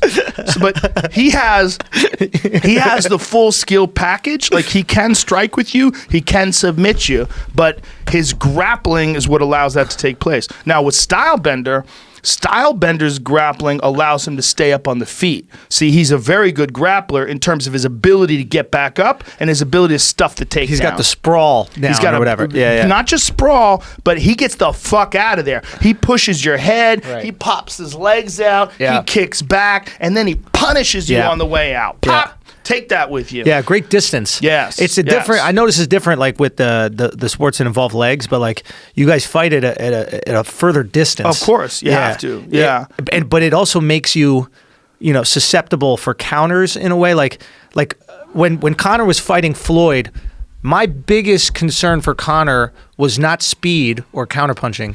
It was the distance that you're going to be able to counter. And when Conor caught Floyd, he caught Floyd a couple times in the beginning. I think one was a left uppercut. He caught Floyd. That was shocking to me because I was surprised that he had boxing counterpunching speed. The distance is half. Yeah. Compared to a kick sport. Yeah. I would say if we're standing, 2-3 feet away from each other in kickboxing, it's 1.5 in boxing. Right. So to cut that distance in half and still have the counterpunching ability was impressive. Yeah. I mean, well, he's done a lot of lower level boxing in the gym, but stuff you know like how that. it is when you get up to that level. It's a different fucking game. Floyd Mayweather's on a completely different planet than anybody else. He's the great of all time. Yeah. That's what meaning like I think he's better at boxing than Stephen Hawking is at astrophysics. You might be right. Look, he's 50-0. The Conor, it does count, even though it probably shouldn't. Right? I mean, it was a real boxing match, but it was a guy that had 0 professional boxing matches. Right. But he did get tagged. Conor can punch. He's a good fighter. He's a very good mixed martial arts fighter. But the thing about Floyd is that Floyd is the best at not getting hit. No one's better. He's only been really tagged, like 3 times, 4 times in his whole career. I can name him 5 fights. times. Yeah. It's Sugar Shane Mosley. Yep. Maidana, the end of the 4th round. Yep. The other ones are earlier. Zab Judah, right hook. He actually dropped him. Zab Judah was a wicked man. He was great. His dad was a kickboxer. That's right. He came from that, what is his name? Something Judah. I forget his name. But all guys from, Yoel Judah. Yeah. And then DeMarcus Chop Corley. Oh, that's right. I and forgot him. Oh, yeah. That's right. It was, Yeah, my pops was like a massive boxing fan. He used to like go to Ali's. He was a journalist back in the day. He used to cover like Ali and his fights and stuff like that. So I kind of came up, generationally watching boxing. Oh, that's awesome. Yeah, dude. It was like, some of the best moments. You know what else Floyd has going for him that the best jiu-jitsu guys have going for him is that he's not physically powerful. Like, the best jiu-jitsu guys are smaller people. Right. Because the smaller people learn how to use leverage and technique, and they can't muscle things. Whereas if you're like a 250-pound gorilla, you're some big football player dude, and you're like, man, I want to learn some fucking jiu-jitsu. Like, you don't ever have to be on your back, you know? Like, I was talking to Shab about that, because Shab's thinking about doing jiu-jitsu again. Yeah. Because I was telling him I got back into it recently. I'm really enjoying it. And he's like, I don't know. I go, just roll off your back, man. To be a big guy with a guard, no big guys have guards. It's so rare. Right. Because big guys just get little guys on the ground and they have a nasty top game. But then when they find themselves on their back, a lot of them are turtles. Right. They're like, ooh, they don't know what to do. Yeah. It's a technique thing. A little guy has to learn perfect precision technique because they don't have that extra size or power. It's like being a point guard in the NBA. Floyd has weak hands. He's broken his hands many times. Yeah. And even though he's capable of knocking guys out, it's with precision. He's not going to knock you out like a John the Beast Mugabe would or a Francis Ngannou would or a fucking a real power puncher, Joe Smith. There's guys who just fucking get you to the cage or in against the ropes and just smash. Yeah. Uncanny. Some of these guys, it's just raw power.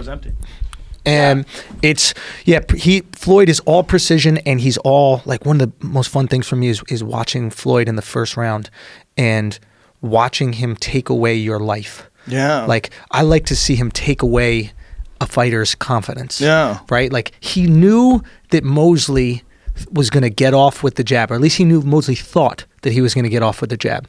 And there's a moment, even in the first round, I know he gets tagged with that overhand right, but there's a moment where Mosley pops the left jab, and Floyd sees it, steps back slightly, and then comes straight over with the right. In that moment, you could see Shane know that there's nothing he can do.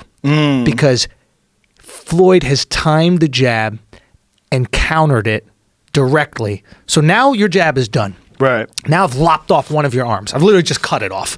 Now you got to open up with the right. You're not going to do anything to me. Just straight right. I mean, I got the Philly shell. It's over. You know what I mean? It's like seeing him take pieces away from a fighter. It's I love fucking Floyd, man. Well, he learned how to box at a super young age, too. And his dad was a wizard. His dad, when he was young, fought Sugar Ray Leonard in a very good fight when Sugar Ray was in his prime. Good pedigree, man. Yeah. Comes from good pedigree. They know how to do it. They're smart fighters. His uncle's Roger Mayweather, the Black Mamba. Yeah. You know, his brother was a motherfucker, man. I used to love watching his brother fight. His uncle, rather. I used to love watching his uncle fight. He would fight on like ABC, like whatever television shows were having boxing on television during the day. Maybe it was ABC, I don't remember. But yeah, like that family, he grew up boxing. And he also got to see the things that people do wrong, you know? And here's another thing that Floyd has going for him. Conditioning. Unfathomable. He's always in tremendous shape. Always. Just always in shape. I think it's a hustle when you see him eating the McDonald's and shit. No, he eats that shit. He eats that shit. You think? 100%. Regularly? 100%. Really? Yeah. You could eat that shit. It's just carbohydrates. It's just bullshit. The thing about that, like either eating sugar or like he'll drink a soda after a workout. He's working out for 2.5 hours. So you can take some sugar. Dude, not only can you take some sugar, there's an argument that kind of sugar is not bad for you after you have a brutal workout. Dude, when we did this Sober October challenge. Yeah. Shout out to Ari, man. Dude, Ari looked phenomenal. So fucking freak. When I saw him in New York, I was like, dude, you had abs, bro? I knew that Ari was going to be my biggest competition, too. Because he looks so tired in his face. Like, his head is just exhausted. Yeah, he's like Eeyore. So tired. Yeah. So tired of this bullshit. But his body was fucking shredded. He got shredded. Yeah. What is this? Chad Johnson, he always eats McDonald's, and he's doing it while he's working out right here. Yeah. Yeah, dude, you can do that. Yeah. It's all in how much you exercise. Now, that's not all he eats. No, not all. Let's go, Chad. Obviously, he's eating healthy food on top of that. Yeah. But if he feels like fucking off and getting a Big Mac, he can do that, and there's no performance benefit or no penalty. Yeah. Yeah, you can do it. So when Floyd does that, he is doing that. Yeah. He really is eating that nonsense. Is Chad still working out? Yeah. He loves it. do? Just for exercise? Just for fun? He fucking loves it, 22 miles an hour. It's his comedy. What does he do with himself these days? So what he'll do is, I mean, he'll play guys in FIFA online. He's a great follow on Twitter. It's hilarious. Oh yeah, I follow him. It's like like a girl will post a picture and then he'll say what's wrong with the picture. Like she'll be smoking hot and be like, yeah, but your shades are $30. Like, you know, don't put so much money into your outfit when the blinds in your house are $30. Like he'll just nitpick little things. Like, dude, he's hilarious. But his my guesstimation is this is his comedy. Like, remember you saying he used to sleep at the arena, or at least at the stadium. When he played, he was obsessed with it. He loved the sport. He was talking about fighting Anderson Silva at one time. No, he's crazy. He was talking about crazy. fighting That's football player confidence. Anderson when he was in his prime. No. But I think he has martial arts skill, though. I'm not bullshitting. He used to box. Yeah. Nice little southpaw, actually. He's got great frame for it. See if you can find him hitting the pads or hitting the bag. Yeah. Because I think he has real martial arts skill, like legit martial arts skill. Well, that's the question. It's like, when are these elite athletes going to enter MMA? Damn. Well, they are, but in small numbers. Well, John Jones is absolutely an elite athlete. But he's got a 20-inch vertical. Yeah. So it's like, how elite. He's got small calves, but the fact that he has those small calves allows him to be 6'4" and 205 pounds. Right, you're saying See- if he was bottom heavy, he'd be 250. Yeah, he'd be a Right. different weight, which he could be, by Right. the way. He could be a heavyweight. He could bulk up and go up to heavyweight. But he's got like weird calf genetics. His calves are tiny. Right. But the thing is, you don't have to jump that much in MMA, and he can hit you in the face with a flying knee. Right. I mean, but what he knows how to do and what he can do physically in terms of his wrestling Right. and his ability to close the distance and smash guys Yeah. and time people, he's an elite athlete. I mean, I think he could have done that. His two brothers play NFL. Here he is. There you go. So he's Here's Chad. sparring a little But bit. he's in blue, right? Yeah. Still can't be touched, he says. Well, he's a southpaw. Yeah. So let's see this. Go, Stay away Chad. from Anderson Silva. So he's Ooh, okay. Oh, it's got good head movement. Okay. Good head movement. Yeah, for sure. I like the way he moves. Hands down though, ridiculous.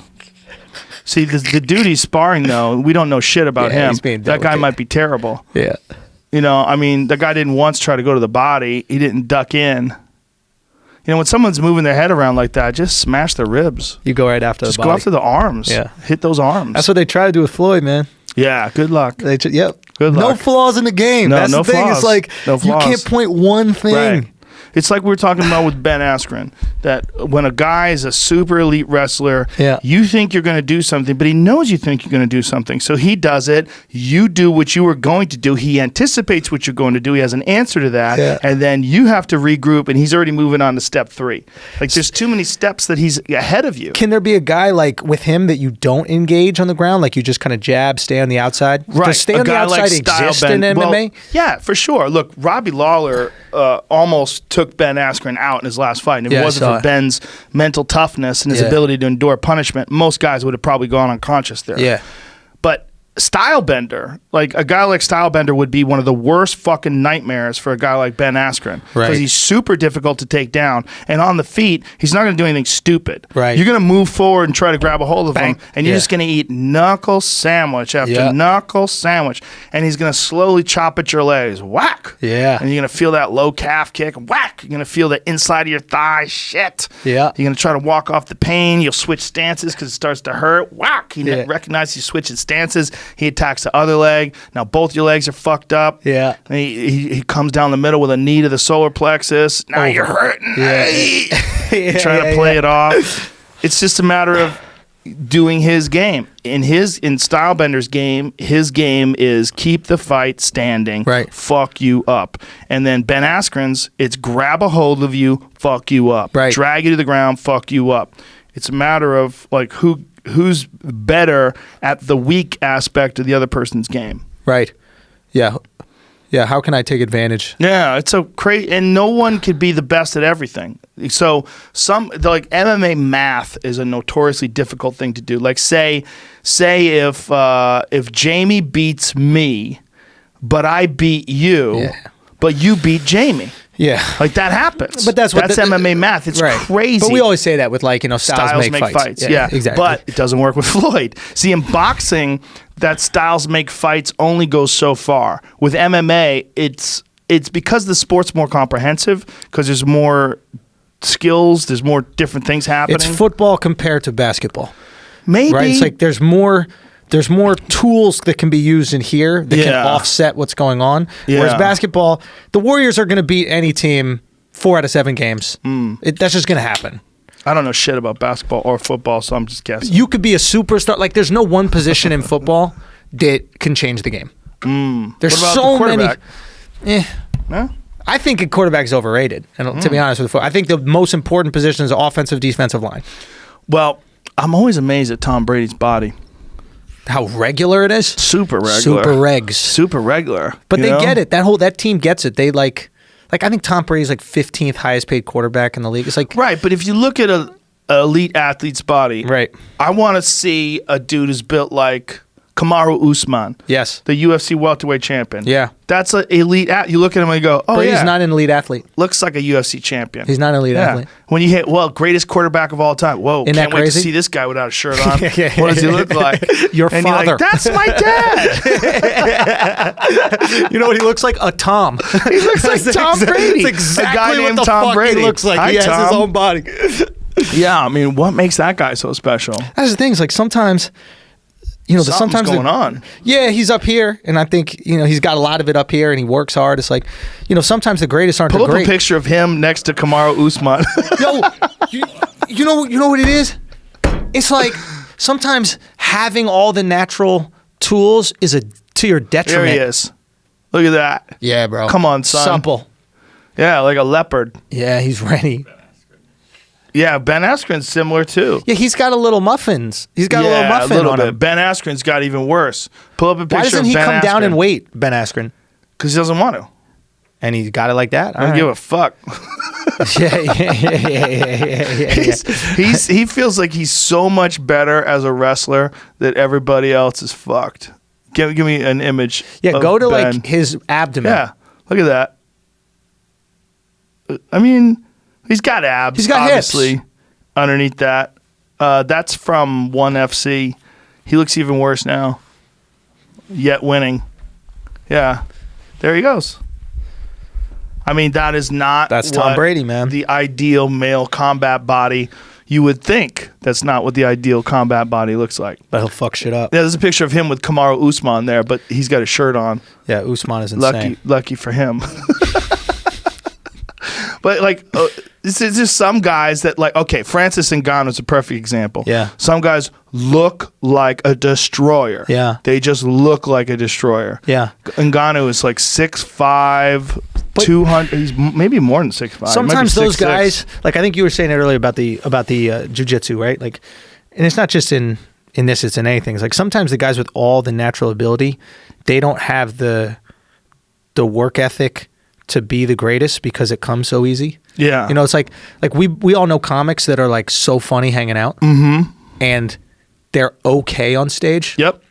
And I think it's because comedy comes so easy to them. They don't hit the gym.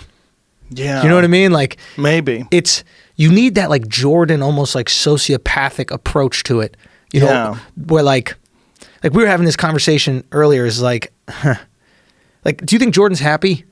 I don't think he's happy. Remember when he was inducted into the Hall of Fame? Bro, I thought you were about to tell me he was abducted in plain sight. And I was like, bro, if this guy fucked Jordan too, he is the GOAT.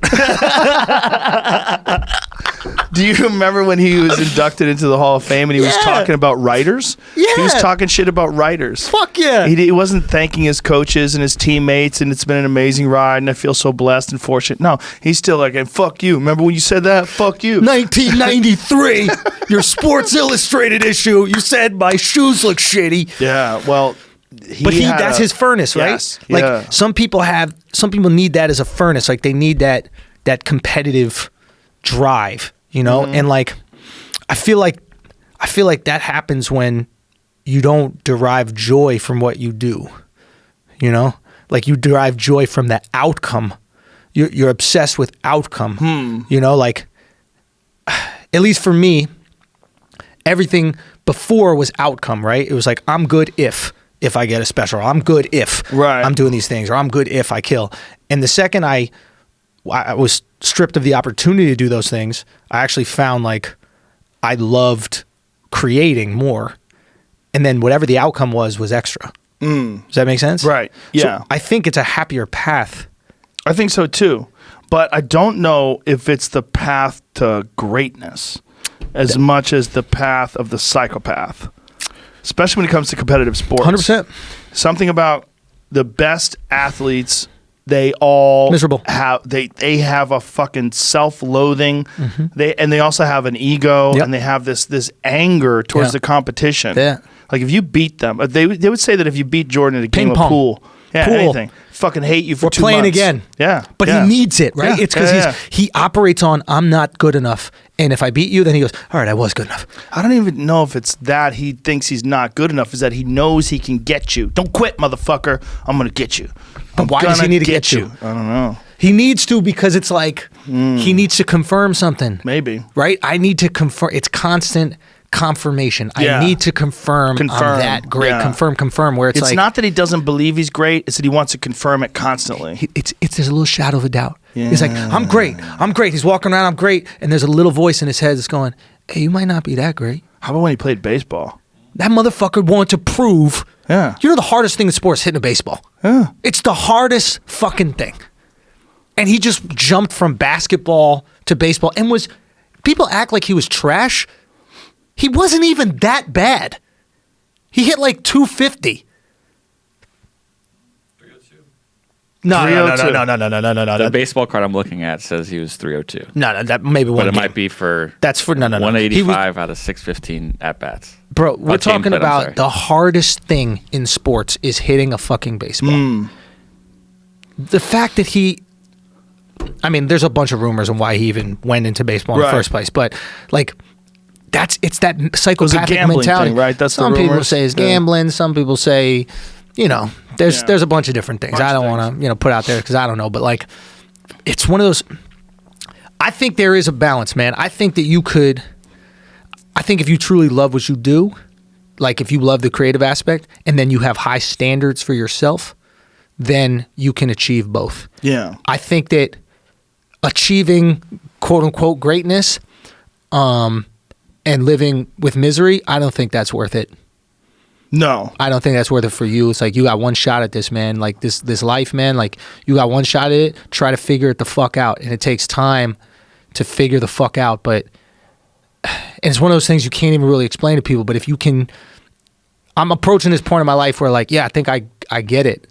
Does that make Yeah. sense? Like How old are you now? 35. Yeah. And like, it's like my buddy explains it like this. He's like, there's these different phases in life. He's like, and none of them is better or worse than the other, but there's this vegetable phase where you're like just going to work and then you're coming home. Right. Mm-hmm. And you don't think about anything. Then there's the why phase, right? Which is what gets us into comedy. A lot of us, right? We start asking why, just about stupid shit. Like, why do I have to have breakfast in the morning or like whatever it is, which is why. And then there's the phase which a lot of the discussions on this show and a lot of comedy operates which is everything is and isn't. Not everything is or isn't. Right. Right? It's like where you operate and why people are drawn to this, right? And why people are drawn to maybe my stand-up and other things is we're shaking the foundation of the world. We're showing that the world isn't one way. You're not either good or bad. Right. Everybody and everything is both. The MAGA hat is so offensive to women, right? Because it stands for these offensive things. It's like, well, what about the Viking helmet? Yeah. Like they did some fucked up shit to women, didn't they? Right. We wear that every Sunday for Vikings games. Yeah. And then people go, all right, so two things can be true or two things can be false, And like that place where like fucking comedy lives, nuance, where comedy lives and like conversation lives, Yeah. That is an amazing place that not everybody gets to. Well, that's what's so offensive about progressive fake comedy is that they're pretending the world's binary. Yes! It's 1 and 0, and you have to punch up. All comedy is punching up. I had a conversation with this guy who wrote a book once. Because there's no gray. There's no gray. Right? It's black or white. Right. So without gray, they don't even believe there's gray. Like you and I take for granted that we understand there's gray. Yeah. We truly Understand it. We truly get it. Like, know and that's it. why we can have a conversation about maybe some of the most vile things and try to put context into it or nuance, as you were saying. Yeah. You know what I'm saying? Yes.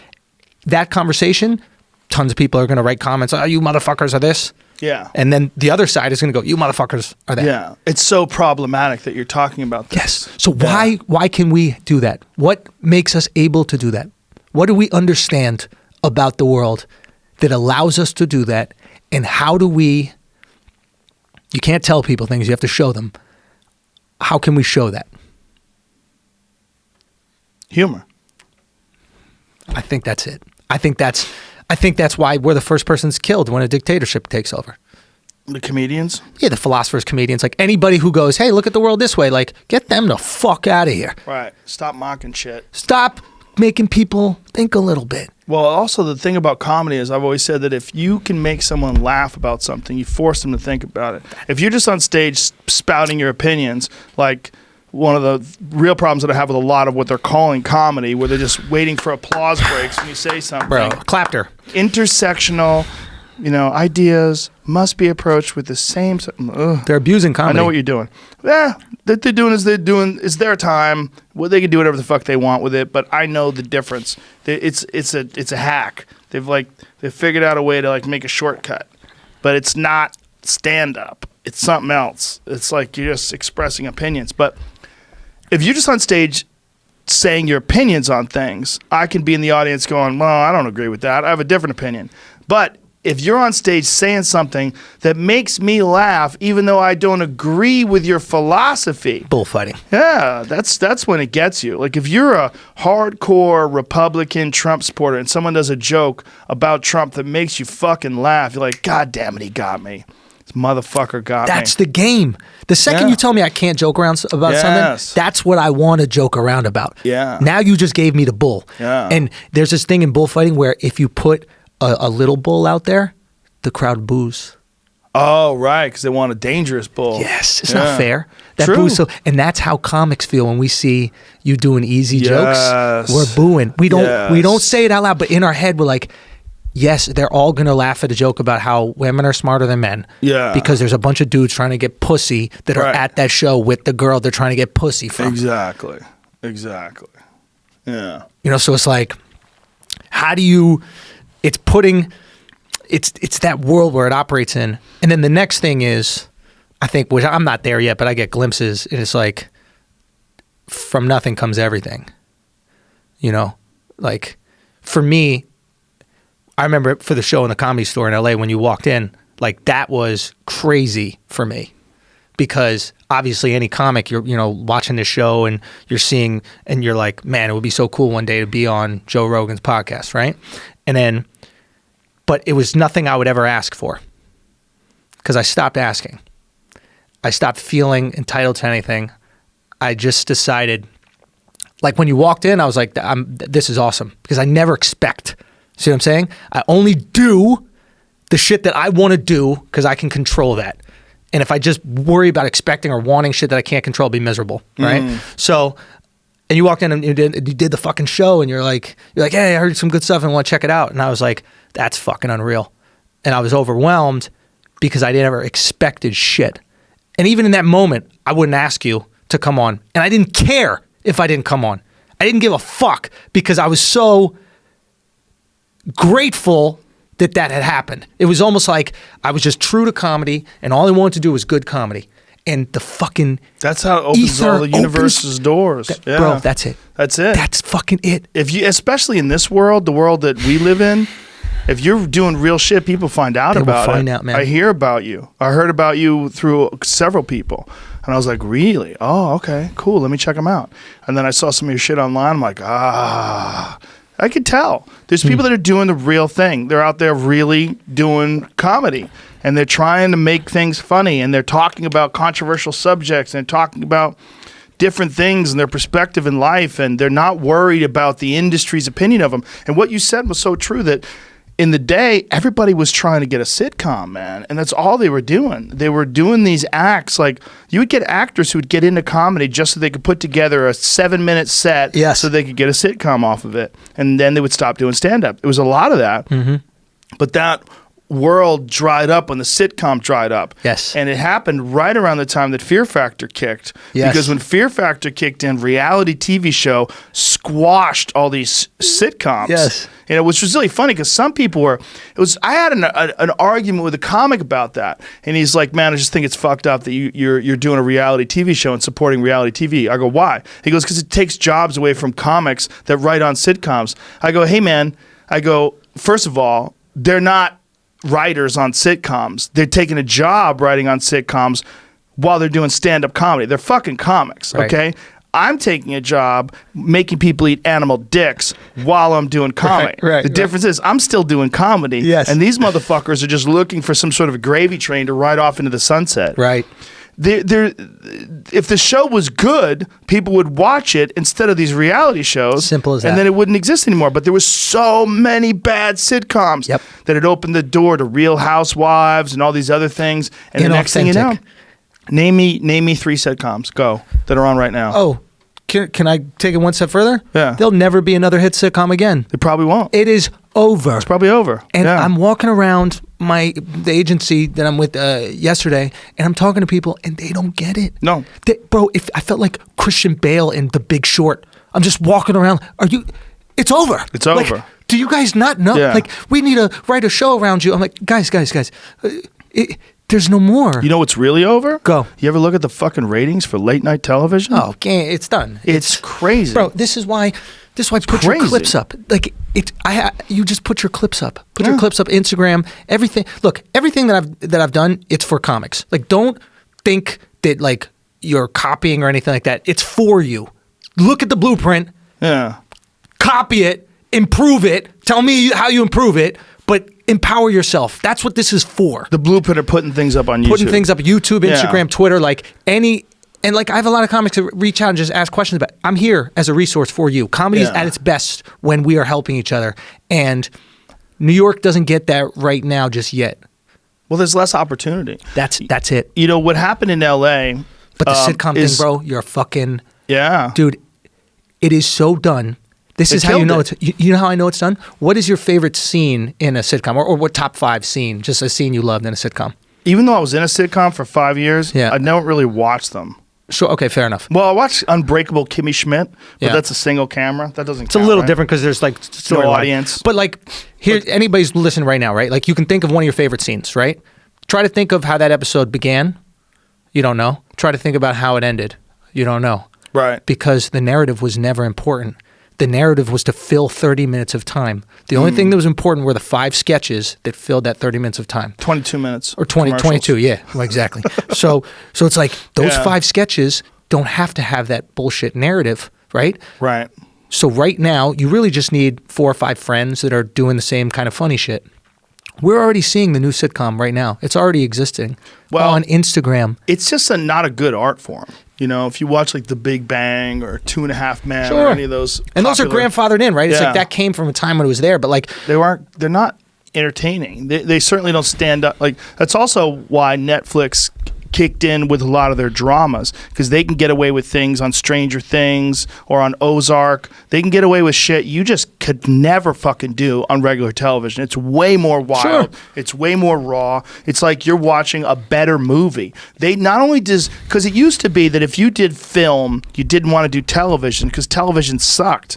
Right? Like television, you're doing Airwolf or something like that. You're doing some terrible drama. It's bullshit. It's obvious. You see it coming a mile away. Yeah. It's made for morons, Yeah. right? Yeah. Or, you know, you did film. And if you did film, boy, you got a chance to work with some of the most amazing directors and do these Right. incredible pieces. But Netflix came along, and really it was before Netflix. Sopranos laid the blueprint. Exactly. Sopranos The laid the Wire, blueprint. Sopranos. Yeah, The Wire. I Yes. didn't watch The Wire, but it did the same sort of thing. Right. They created a new movie every week, and it all went together, Yes. and it lasted 100 hours. Right. And so you're like, oh my God, well, regular movies is so shallow. I'm not even compared getting to into the this. characters, right? Yeah, this Now- guy's 10 years later. You see him 10 years later in the same movie. Right. And he's got a beard now. What the Yeah. fuck is this? This is terrible. And why is it? Because movies got so expensive to make, you couldn't take risks on stories that we didn't already know about. Yeah. Movies became 200 million, right? Yep. Or 100 million. Yep. Now, if I go to you and I'm like, okay, give me 200 million to make a movie about, it's this mob guy and he's kind of got like some anxiety. You're like, are you out of your fucking mind? Right. Exactly. But if I say, give me 200 million to make a movie about Marvel, it's like, oh, that is an existing fan base? Yeah. Is it based on a book or a comic? So right now, the only movies we see are either big budget that have a built-in audience or $3 million comedy. Yeah. Right? That middle ground right there that used to be awesome movies, TV. Yeah. So now TV is the shit. It's all these dope stories. Like Breaking Bad should have been a movie. Right. But they turned that motherfucker into a TV show. Way better as a Way TV show. better. Yeah. and they were restricted because it's cable. It wasn't HBO, Right. so it was, and they had commercials and all that Right, stupid right. shit.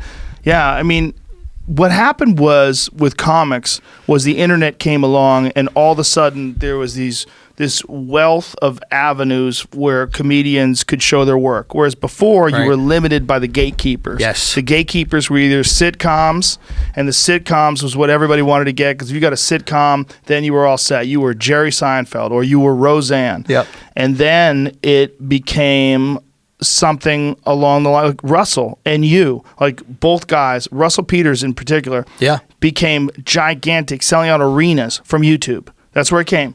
We put little clips of his shit came up, and if you ever met Russell, he's one of the most generous guys in the Yeah. world. Super generous. I know friendly. 10 comics whose rent he's paid. He's the best. He's just Yeah. such a great guy. But he's also a guy that recognizes that you got to give some back. You got to be, and it's just as his personality. He's just Yep. a gregarious, outgoing guy. All these podcasts that popped up, people realized, like, hey, you know, we're not in competition with each other like Jay Leno and David Letterman were, because everybody wanted the Tonight Show spot. Right. Now there's 1,000 Tonight Shows. And if you have the Tonight Show and I have the Tonight Show, I'm like, hey, you should check out Andrew's Tonight Show. It's fucking great. Boom. Like, this is okay. This is the Tonight Show. You're Carson. But we figured out a way. You're Carson now. Mm. Do you know that, right? That's the difference. That's the shift. That's why Netflix can't even compete. Netflix is done. They're not done. Done. What are you talking Done. about? You see Charlie Wilson's War? No. Movie about Tom Hanks movie about America getting involved with the Afghan conflict. I didn't the see it. Afghanistan war. Doesn't really matter. But the idea is this. They're fighting the Russians, the Afghanis, right? Right. So the Americans go, okay, boom. Give them a $5,000 rocket launcher, and they're going to shoot down a $5 million helicopter. And eventually Russia just won't be able to compete, right? Netflix pays $100 million to Aaron Sorkin or whoever to make a TV show. Right. Right? That distracts you for 2 hours. Right. YouTube pays $0 million to Joe Rogan and Jamie to make a podcast that distracts you for 2 hours every day. Netflix cannot compete. But it's a different animal. You got to realize, first of all, they have way more people than just me. They also are putting together something that requires a lot of money to create. Sure. If you enjoy films, Yes. or if you enjoy a show like Ozark Sure. or Stranger Things, Long for narrative. it takes a lot of money to make those things. There's special effects, there's Right. camera people and makeup people and hair. There's a lot going Sure. on. I'm not Writers denying and it. directors and producers and Yeah. actors, and it's a giant fucking tent filled with people. But people aren't watching it. You know what they're a watching? lot of people are watching that. They're watching Friends, bro. No. They're watching Friends. Dude, there's a reason they paid Friends us. is terrible. Bro, it doesn't matter if it's terrible. As Jamie, the two most viewed shows on Netflix right now, Netflix doesn't own. Okay? Netflix isn't even trying to make money anymore. They're getting bought out. It's Facebook, getting Amazon. bought out by who? That they want to. That's the goal, the strategy now. They're $10 billion in debt. There's no way they can make money. They're 10 billion. 10 in debt? billion. Really? Billion. But they make hundreds of millions of dollars a month. Like, how many people do they have on board? How many subscribers do they have that are paying $9? As far as I know, they don't share that information. They're killing it in terms of subscribers, but they're 10 billion in debt. They just I'll took check. on another 2 billion, right? When I say Netflix is done, I'm speaking. Anytime I make declarations, I'm speaking in the future, right? I'm Right. like, we prepare now for the future, right? So it's like, well, how would they? Here it goes. I knew that. Netflix will keep Friends through next year in $100 million they're paying agreement. $100 million, right? For 1 year of Dang. Friends, and then The Office too. You know what that is, though? That's like nostalgia. Nostalgia, right? Yeah. So all viewing right now is nostalgia. Even No, not all viewing. bro, if you look at TV, right? What did Yeah. great this past years in TV, right? The OJ trial on FX. What is that? I remember how I was when the OJ thing came out. Did that do that great? Killed it. Really? Won all the awards, everything. The Versace story, which is another thing. Like, What? Am I that out of the loop? I'm just 139 million. 139 million subscribers, So I just paying quick Google. $10 a month. Is that what it is? How much does it cost? something like now? that. Maybe even more. Maybe 11. How much does it cost? It just bumped it up to 12, I think. $12 a month. Sure. That, ladies and gentlemen, is a fuckload of income. Sure. So they got a lot coming in, but they're spending a lot too because they're trying to 130 they're trying to overtake all the others. And then they got Jeff Bezos, you know, Captain Moneybags up there, Scrooge McDuck, Right. is trying to do the same thing. Facebook should buy Which it. is where I saw you Right. on Sneaky Sneaky Pete. Pete. Yeah. Yeah. I was like, Andrew. But that's the thing. hey. Bezos can lose money on this shit because he's Right. making tons of money on paper towels. I wonder right? how much he is losing because he's got a lot of fucking series that ain't nobody watching Yeah, on that. just put it out there. But he's doing something that's even more weird. Okay. Because there's no one watching those shows. Yeah. There's a ton of fucking shows on data. Amazon that fucking no one's watching. Yeah. I would like to see their numbers because I bet they have some shows they might have spent $1 million to make and have like 4 viewers. Yeah. There's fucking no one watching these shows. They were just going after awards. Their thing was, we're going to make the artsiest shit. Hollywood's going to give us a Grammy or something like that, and then it will like qualify our platform. It's a smart approach. Like YouTube's approach was the exact opposite, right? We're just going to create the stuff that we think people want to watch. Well, YouTube doesn't create much. They did a little, and they took down the paywall. Like my guess with YouTube is they're waiting for Netflix. You know that scene in the movie where like that somebody's caught in like enclosed space and water starts coming in, and the water gets right up to like his lips. You know, he's trying to breathe a little bit more, and I think YouTube just is going to be the one to pour the last drop of water. Well, I think it's such a different thing. I think you're talking about 2 totally different things because Netflix has never aimed to be a user-created content streaming site. Right. They're not. But at the end of the day, it's just distraction. I think that's what we got to start looking at content as. Right? It's just raw distraction, and Netflix occupies a space for distraction that's smaller than YouTube. So I can watch a 2-hour thing on YouTube at home on my TV. I can watch a 2-minute thing on the bus as I'm going to work on YouTube. You know, I can watch a 15-minute, piece like vlog or something like that. I can watch the whole spectrum. Netflix, I'm really just watching at home or like if I'm on a trip. You know what I mean? It's really, I'm not watching a 2-minute thing on Netflix. Right. You know what I mean? Yeah. It is the shit for now. Don't get me wrong. It's absolutely the shit for now, right? But if I'm putting my money on it, I would say if I'm Facebook, I buy it. And then imagine having your Facebook feed, you just watch the show, and then you get to share it immediately on your Facebook feed. If I was Facebook, I'd be super careful about buying anything because I think the government's been thinking about breaking them up for a while. Oh, and really? Elizabeth Warren is already talking about that. That's one of the parts of her platform in running for president is breaking up Apple, breaking up Facebook, breaking up Twitter. She wants to break up all these things she thinks are monopolies. What's your feeling on that? Get the fuck out of here with that. She is goofy, man. She's goofy as fuck. What's up? The Disney takeover of 21st Century Fox takes place, I think, next week, the 20th. It's a big one. They're going to put out their own streaming service. Everything. They've bought like everything except for Fox News and Fox Sports. Yeah. They took over all of their production, movie facilities. Like 5,000 people might be losing their job because But Disney all doesn't that need 'em. content's coming off of Netflix. All those Marvel shows, all that shit is going to come over to them. Really? So now they're going to have a nice Man, I wonder competition. why that's why they've been canceling all these Marvel shows. Absolutely. On Netflix. Why would I keep investing in something that you're going to take off? Like I'm going to build up a brand and then you're going to remove it. Right. You own it. So they got all the kids movies. You're a dad. You know what I mean? Dude, I go to Disneyland twice a year at least. But you're going to not have a streaming Disney program for your kids? Apple's also starting their streaming service soon. Right. Isn't it like tomorrow or some shit? No one knows when, but there's tons of rumors are coming out today. You know what it's like? You know the perestroika?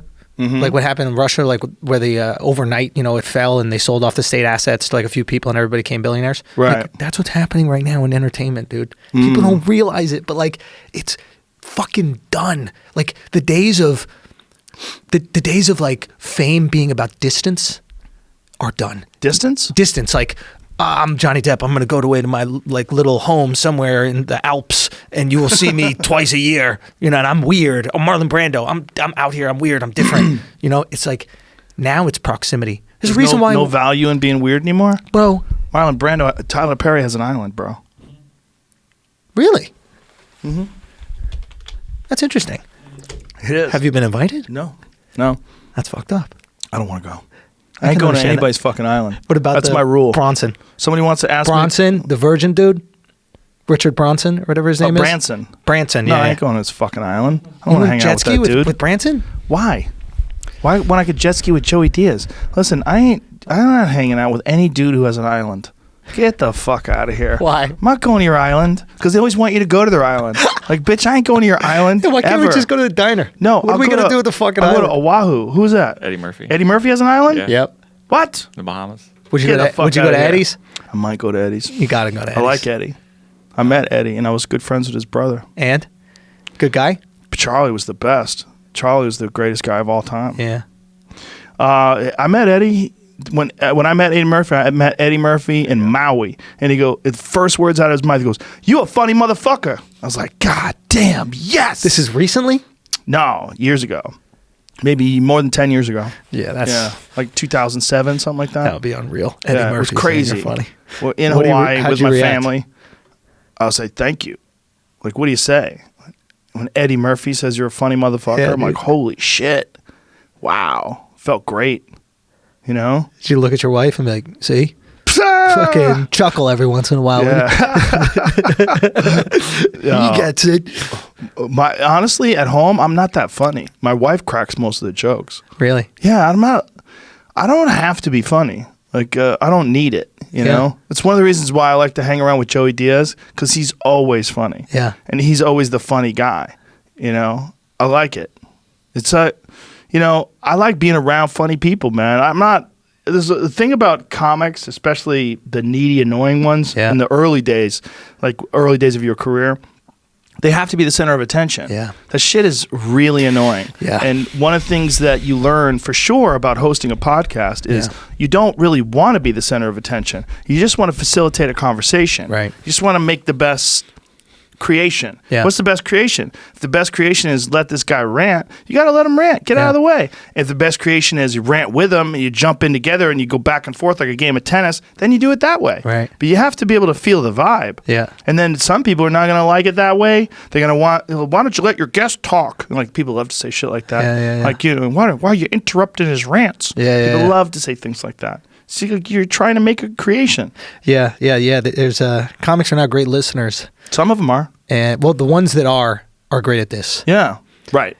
And the ones that aren't, it's tough for them to do this. And people know, man. They figure it's how comfortable is it when it gets in through their ears? Yeah. Like, is it getting in easy, or is it like, oh, this guy's annoying? Yeah. 'Cause I'll bring on a guest and I'll hear the guest say something, and I just cringe because I anticipate the comments. I'm just like, dude, you're about to get crushed by the weight of the world. Will you quiet somebody? No. I mean, if I have to, I try not to. If I have to correct them, like if they're saying something that I know to be inaccurate, if it's in my wheelhouse, like sometimes people say something and I'll just say, that's not true. Here's why that's not true. Yeah. You know, I've had people say some goofy shit and it just happens to be something I know a lot about, and then I have to stop it. Yeah, okay, that makes sense. Yeah. It's just, but for the most part, I want people to just be themselves.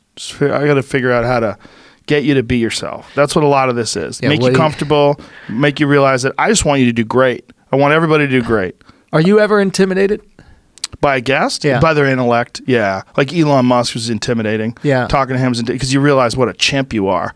Did you feel that way? Oh, yeah. I'm a fucking dummy, man. But like, I'm talking to this guy. I'm like, I'm a fucking chimp. Here's a question. You just kind of laugh like one. I'm like looking at him like, yeah, so you gotta go to Mars, huh? Cool. Want to smoke some weed?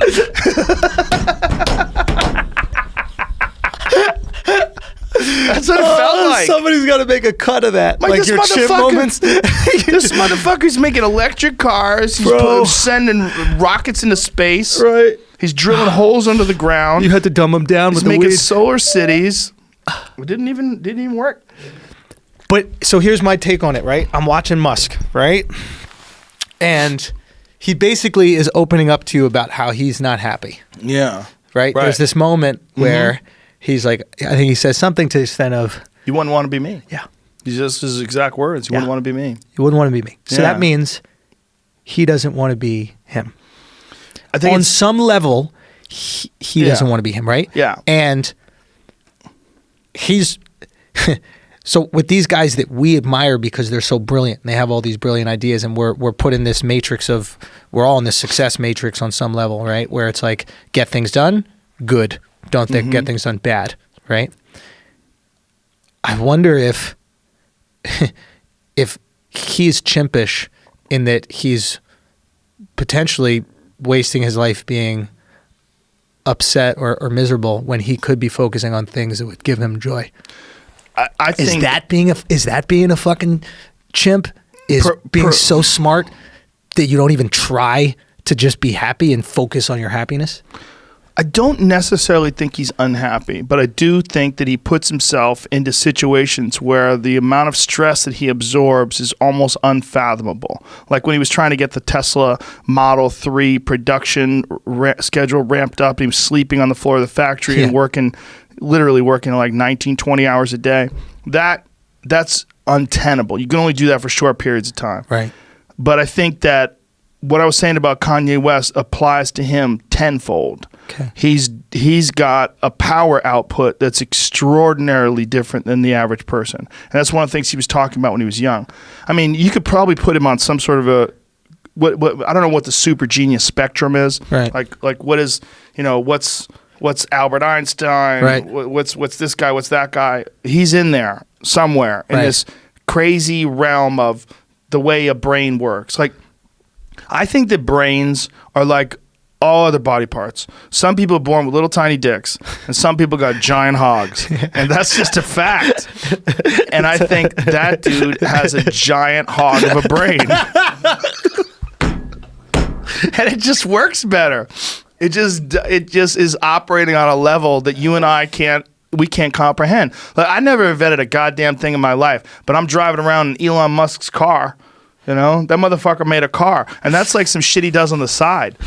His car thing is like after he invented PayPal, and he's, by the way, while he's doing the car, he's shooting rockets into space and drilling holes into the ground. Yeah. He's trying to move traffic underground. He's trying to he's making solar cities.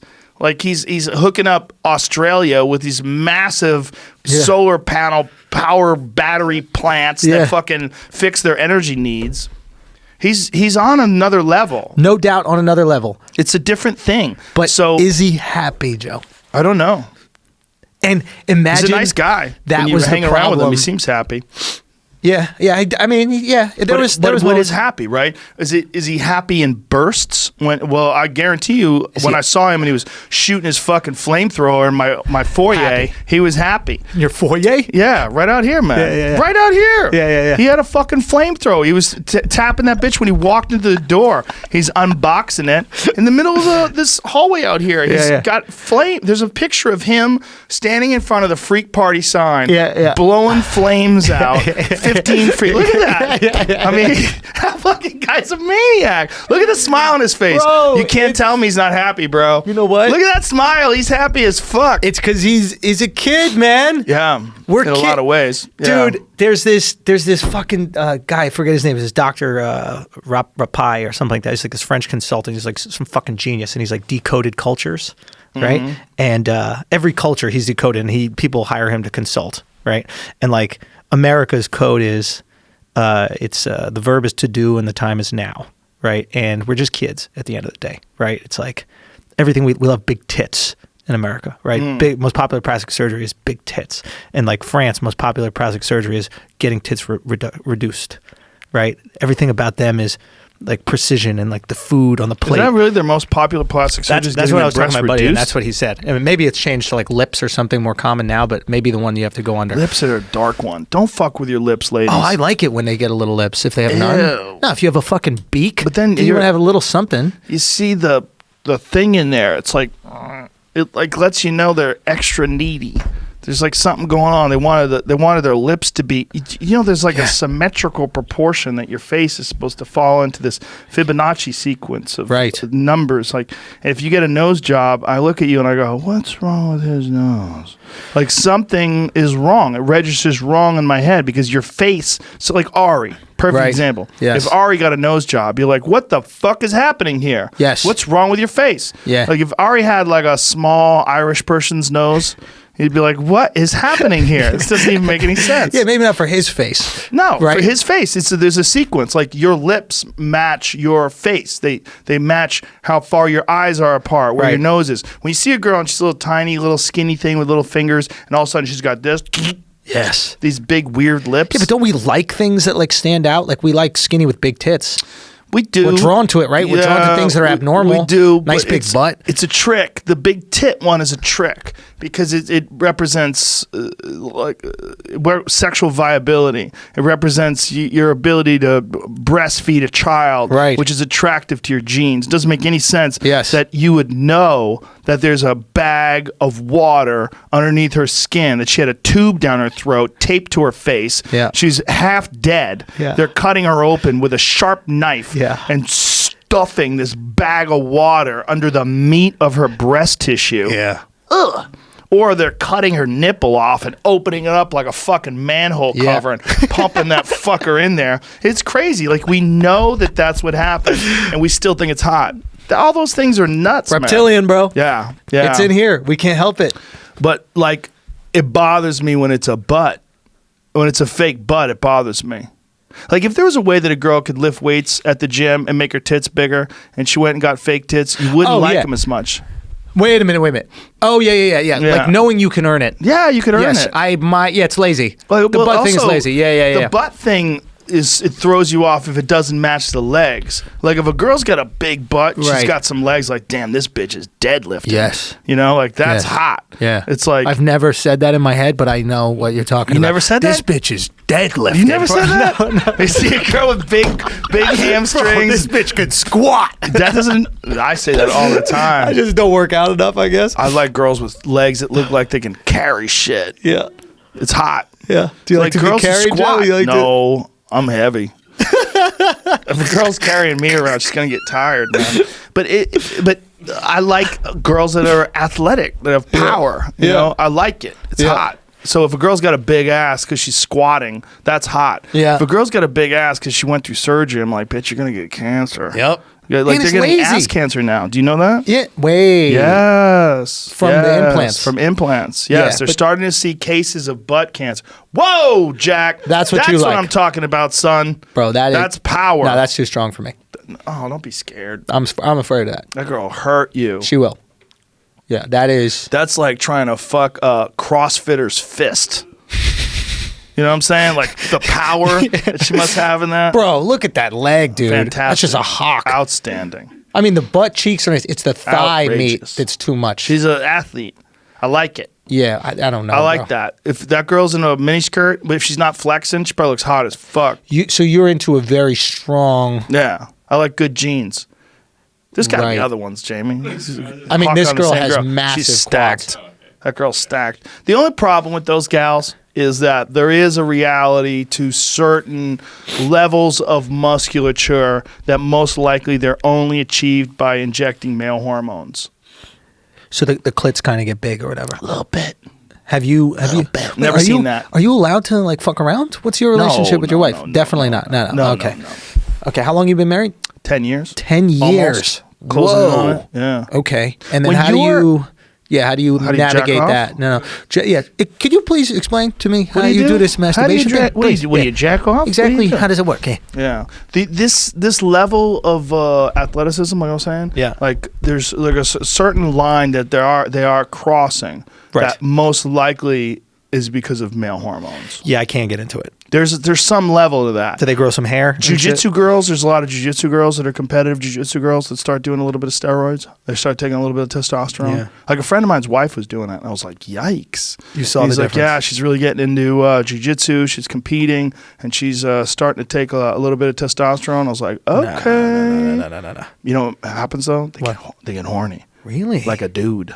Really? Yeah. But they got this big dangling clit. No. It only gets big when they go whole hog, like when they go bodybuilder. How when they big- go bodybuilder, Wait, have it gets you- big? No, back in the never, day, way no. back in the day, No, have no, you- never fucked a girl who was a bodybuilder. Never once. Never. No. Did fuck a girl who was like very fit and strong, but she had a normal vagina. Normal clit. Totally Yeah. normal clit. Yeah, she had a Okay. 6-pack though. It's kind of weird. Okay, yeah, it's a little. She was strong. It's not feminine. It's not feminine. But this clit thing fascinates me. So the clit, it just. Is there like? Is that? You can't put a picture of that up. Can we look at that? No, Yeah. no. Don't YouTube get in will trouble. pull us. Can you pull it up? Well, it doesn't. You know what it is? A little dick. It's like a little dick. That's what I'm wondering. Does it Yeah. have like the head and like the ridge? Yes. Get Oh yeah, the yeah. fuck You never out of seen? here, bro. Are you saying you've never looked at enlarged clits? You never done that? That's exactly what I'm saying. You've Hold never- on. You've never done What? a Google search, bro? for- I looked Okay, fake all right, pussies. I all looked right. up like tranny pussies, but I didn't look up. And those That's look. not good. What do you mean? The tranny pussy. What do you mean they're not good? Like It's not good. It's not real. Yeah, I know it's not real, but you want to be able to tell. Can you tell? No, but I feel like we should this put is a what they look watermark. like. Bro, there's a dick going inside a nut. Bro, Look at that one. is crazy. Look at that one down What is there. this? Bro, that's fucking nuts. Yeah, Dude, that's what happens. that's not real. Yo, it is real. It is real. There's no way. No, it is real. There's no way.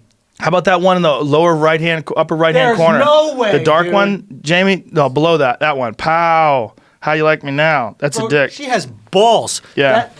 No, that's that girl pussy has lips. balls, bro. That's not a girl. No, That's pussy balls. lips. Doug. That's Okay. pussy lips. Now that one down there. What about the giant one below that, Jamie? Dude, the one in the middle? What's happening there? No, bro. That just looks like a witch finger. That might. Bro, that is gnarly, Do you man. think that that's Photoshop? That has to be It might be Photoshop, getting dude. into- Dude, this is Might be a hermaphrodite. real. Some freak porn mixture. Yeah. Oh No, my see- God, Oh, bro. hey. Whoa, dude. Well, when girls take a lot of testosterone, they do develop enlarged clits. There was a show on HBO back in the day. I think it was called Private Dicks, but it was like that girl's jacked. You're into that, though? No, that's a little much. Yeah. She That's looks a little like much. Dillashaw. Yeah, that's hilarious. She's pretty looking though. She wasn't flexing. Tell her to eat a couple sandwiches. Anyway, let's get out of there. That's enough. We're gonna start vomiting. Dude. But anyway, there was a show on HBO called Private Dicks. Okay. And one of the people on it, I think that was from that show. But anyway, there was this lady who was talking about she became a trans man. Okay. From a woman, and through taking massive amounts of testosterone, her clit grew, she said, to the size of a thumb. Yeah. Because they're taking I don't even understand what's very going on. high levels of testosterone to sort of achieve that. They get hair on their face, their voice deepens. Yeah. You know, they get broader and thicker, and they keep a lot of that too. I don't get it. I don't understand. So your clit is just a cock, essentially, right? Well, not really. It just resembles one. I mean, if you looked at that, if my dick looked like that, I'd go right to the doctor. I'd be like, what's Which one? happening? The long Where's one that we were looking at? The crooked one? The witch's finger. Yeah, with the joints? Yeah, it seems That like had a joints. It seems like a clit with no skin, or a dick with no skin. It Like if has someone been skinned your skinned. dick. Yes. Yes. Bro, that made me feel uncomfortable to look at. It should. Imagine pulling a girl's panties down It should. and that thing If fucking... it happened to a friend of mine's Don't. ex-boyfriend. Okay. A friend of mine who I used to work with on a television show, she was telling me a story about her ex-boyfriend met this girl and they're fooling around and they get back to her, and she was pretty feminine, but she had a clit like a pinky, is the way he described it. And then he pulled her pants down and then fucking panicked and then said, "Oh my God, I have to pick my friend up at the airport. Fuck, I can't believe this." And he just ran. That was his excuse? Is I gotta He pick fucking my... panicked, man. The dude panicked. He went into a full-blown panic and just ran out. He couldn't deal with her clit. I mean, it gets to a certain size where that's like... you Yeah, gotta like if lop it's that wrapped thing around off. her leg and tied in a bow, you're like, Fuck hey. yeah. Or you had to like push it to the side to insert. You know what I mean? Like, You gotta hold it like a handle while you're banging her. it's a joystick. You're playing fucking... It's like the reins on a horse. Like you're hanging onto it while you're banging her. Oh, it's like just the random shape of the human body and how we've decided that this is what's appealing, right? Hourglass figure. Yeah. The ass comes out. The tits are here. It makes it look like she's like sexually viable and she'll be good at like the big ass, and all that fat around that area means she's got plenty of nutrients for the child. Like she's got wide hips. It means the baby's going to come out easy. All those things are like directly connected to fertility. So we're not objectifying them at all. Well, we are, but it's nature that's caught. Like, there's a reason why the standard that men are after when it comes to women It's is purposeful. directly connected to them being We think you're going to sexually make some fertile. kids. Yeah. So me thinking that you have great, hips or tits or something like that is efficient. Yeah. It's not sexist. It's not hateful. It's not in any way objectifying. Or maybe we're supposed to objectify to create people. I think there's that too, but then there's also like, if a girl's in really good shape, one of the things that you admire is that girl's got She's got discipline and power. Like a girl's hitting the gym all the time and working out. That's a girl who gets things done. Like if you see a girl and she's lazy and her body is just like soft, doughy, she's like skinny fat. Yeah. Like oh, you're gonna complain a lot. You're gonna need a lot of naps. Yeah. You know what I mean? You're blowing up after this. You're kid. not getting after it. Yeah, You're not out there getting things done. You know, you're gonna be sad. You're gonna want to complain. You're gonna want to stay home and stop. But is that biological or is that us being smart? You think it is? Yeah, there's something biological to it. Your body rejects that because you know that this girl, like if the shit hits the fan and a fucking apocalypse comes, you got to take your children and go to the mountains. Right. Like this girl's going to be tired all the time. She's going to complain. She's going to weigh you down. Yeah. She's not going to carry her own weight. I like a gal who can carry her own weight. Right. And you can't do that if you're carrying a big old clit all day. Babe, hurry up! You're dragging your clit all over the rocks. We gotta get. You got leaves stuck to it and shit. Because it's sticky. It looked like a dog's dick. You know when a fucking dog gets hard? Bro, Oh no. that's what it looked like. Oh no. Imagine if women had dicks and men had pussies and we were just really into big dicks. Dude, That's just as possible. Absolutely. Just as I mean, It's called gay guys. But not just the arbitrary shape they like of big humans. dicks? It's just strange. Yeah, we It's strange could be, what we're attracted seahorses, to. right? Yeah. Isn't the Yeah. male seahorse have a pussy? Well, the male seahorse accepts eggs from the female. There's actually video of it. Sounds It's kinda pretty gay to crazy. me. Sounds pretty fucking gay, bro. I don't know if you're accepting eggs. Yeah, she pours her eggs into a sack in his body. It's very strange. get nutted in, and bro? it looks like they're kissing while they do it. It's really weird. All right, I'm okay with the Have you kissing ever seen shit. it? Oh, you got a video of it? Oh Yeah. yeah. Here it It is. puts shit in perspective when you look at the. What a weird fucking animal a seahorse is anyway. Yeah. Like what a strange little creature. It's so weird. I think that's why we like nature stuff because it puts in perspective how fucked up humans are. Look at that. Whoa. He's just busting off, dude. That's her or him.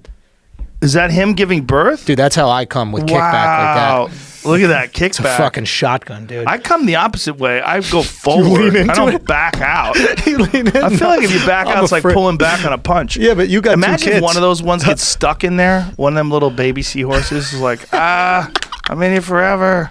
Shit. Because the last of them is like one or two at a time. See, like, one guy. Boom. Yeah, it's the last drop, dude. He keeps pumping, but there's nothing coming out. Okay, Oh those my are babies or God. those are sperm? Babies. Those are babies. so we didn't see them have sex I with think each the other. whatever. baby hatches inside of his body. Yeah, that's crazy, dude. Thank God we don't gotta do that. Imagine all what a drag. Did your wife do natural? No. See? Oh no. Wait, Just how'd she get it epidural. out? Oh, I mean Out the natural, vag, that but way. like yeah, not out of the C-section. vag. Yeah. Epidural, man. The C-section thing, they have to, I mean, with some women, it's imperative. They have to do it. Like maybe they have small hips, or Right. you date one of those, like a little girl, date one of them big giant dudes, a gorilla fucks you. You know what I mean? And then you got a giant baby inside you and a little tiny pussy. You love that shit, bro. I can tell. You fucking love it, bro. I am fascinated by it. When, like, have you ever seen that guy, the guy from Game of Thrones? The guy with the mountain with Is his his girl wife? tiny? She's tiny. Oh, dude. Get the mountain up. She weighs 3 pounds. Let's see. She looks let's like see the chick. She's smaller in comparison to him than my 8-year-old is in comparison to me. No. Yeah. Look at that. Oh, he is smoking that, dude. Oh, how is that humanly possible that works? She's this beautiful little tiny creature, and he's one of the biggest human beings Yeah, on but the do you planet. think that he's packing? I don't think he's packing. What are you talking about? You think he's got a big piece? He's got a dick like everything else you see on him. If he didn't have a dick like that, you'd be stunned. The size of his hands, his shoulders. He probably has a small seal in his pants. He's got a t-shirt that says strong motherfucker. So And you're big, like, duh. uncircumcised dick. Yeah, big giant fucking anteater. Yeah. Like an elephant trunk. Yeah. That's. Oh wow. I don't know, bro. I don't know if he got the piece, man. You're out of Why your would you get mind. that big if you had a piece like that? Because he's a savage. He's from fucking Iceland. That's what they do? They're different humans out there, man. Those are Vikings. Yeah. There's a reason why he's that big. No bullshit. That is Viking DNA. It's just the best DNA from the Thousands world. of years ago, guys like him would be on a boat with a Right. fucking dragon on the front of the boat, and they'd have a sword, and they couldn't wait to jump off that fucking boat and start hacking people to bits. Yeah, yeah. That's why that guy exists. That's why he's so big. Yeah. Yeah. And you just took the best genetics from wherever you stopped. That's why Iceland. Vice did a whole piece on Iceland Okay. about all the strongmen competition winners that live in Iceland. Okay. They're all Vikings, man. It's Viking DNA. Really? 100%. Okay, but isn't Viking DNA, okay, we went to Italy, we raped some chicks in Italy, we bring them back? Yeah, they bring back the best women, but they're the ones who survive all these battles.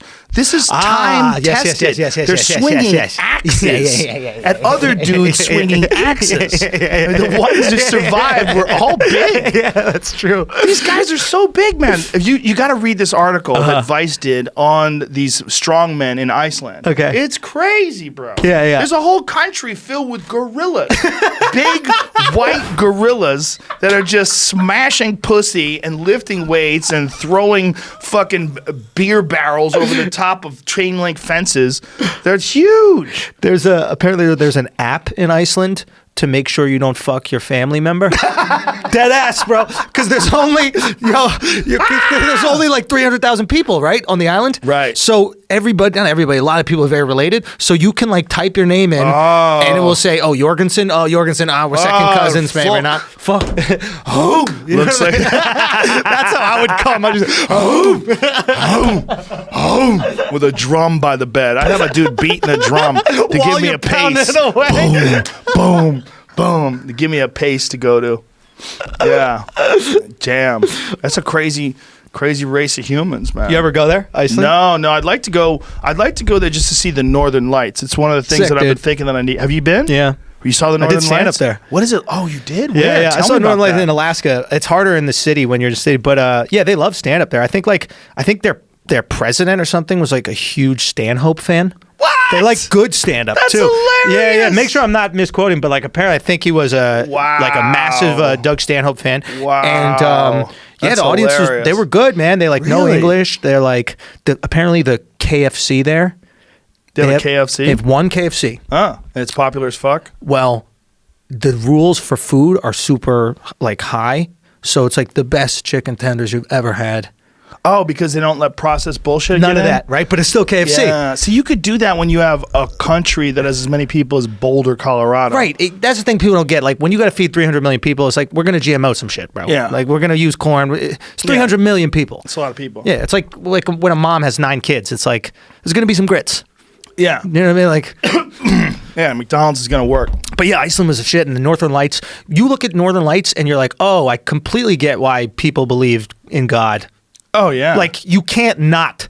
Does that make sense? Sure. You look in the sky and it's painting itself. Yeah. You're gonna believe. What did they think it was back then? Had to be the gods In the dancing. den?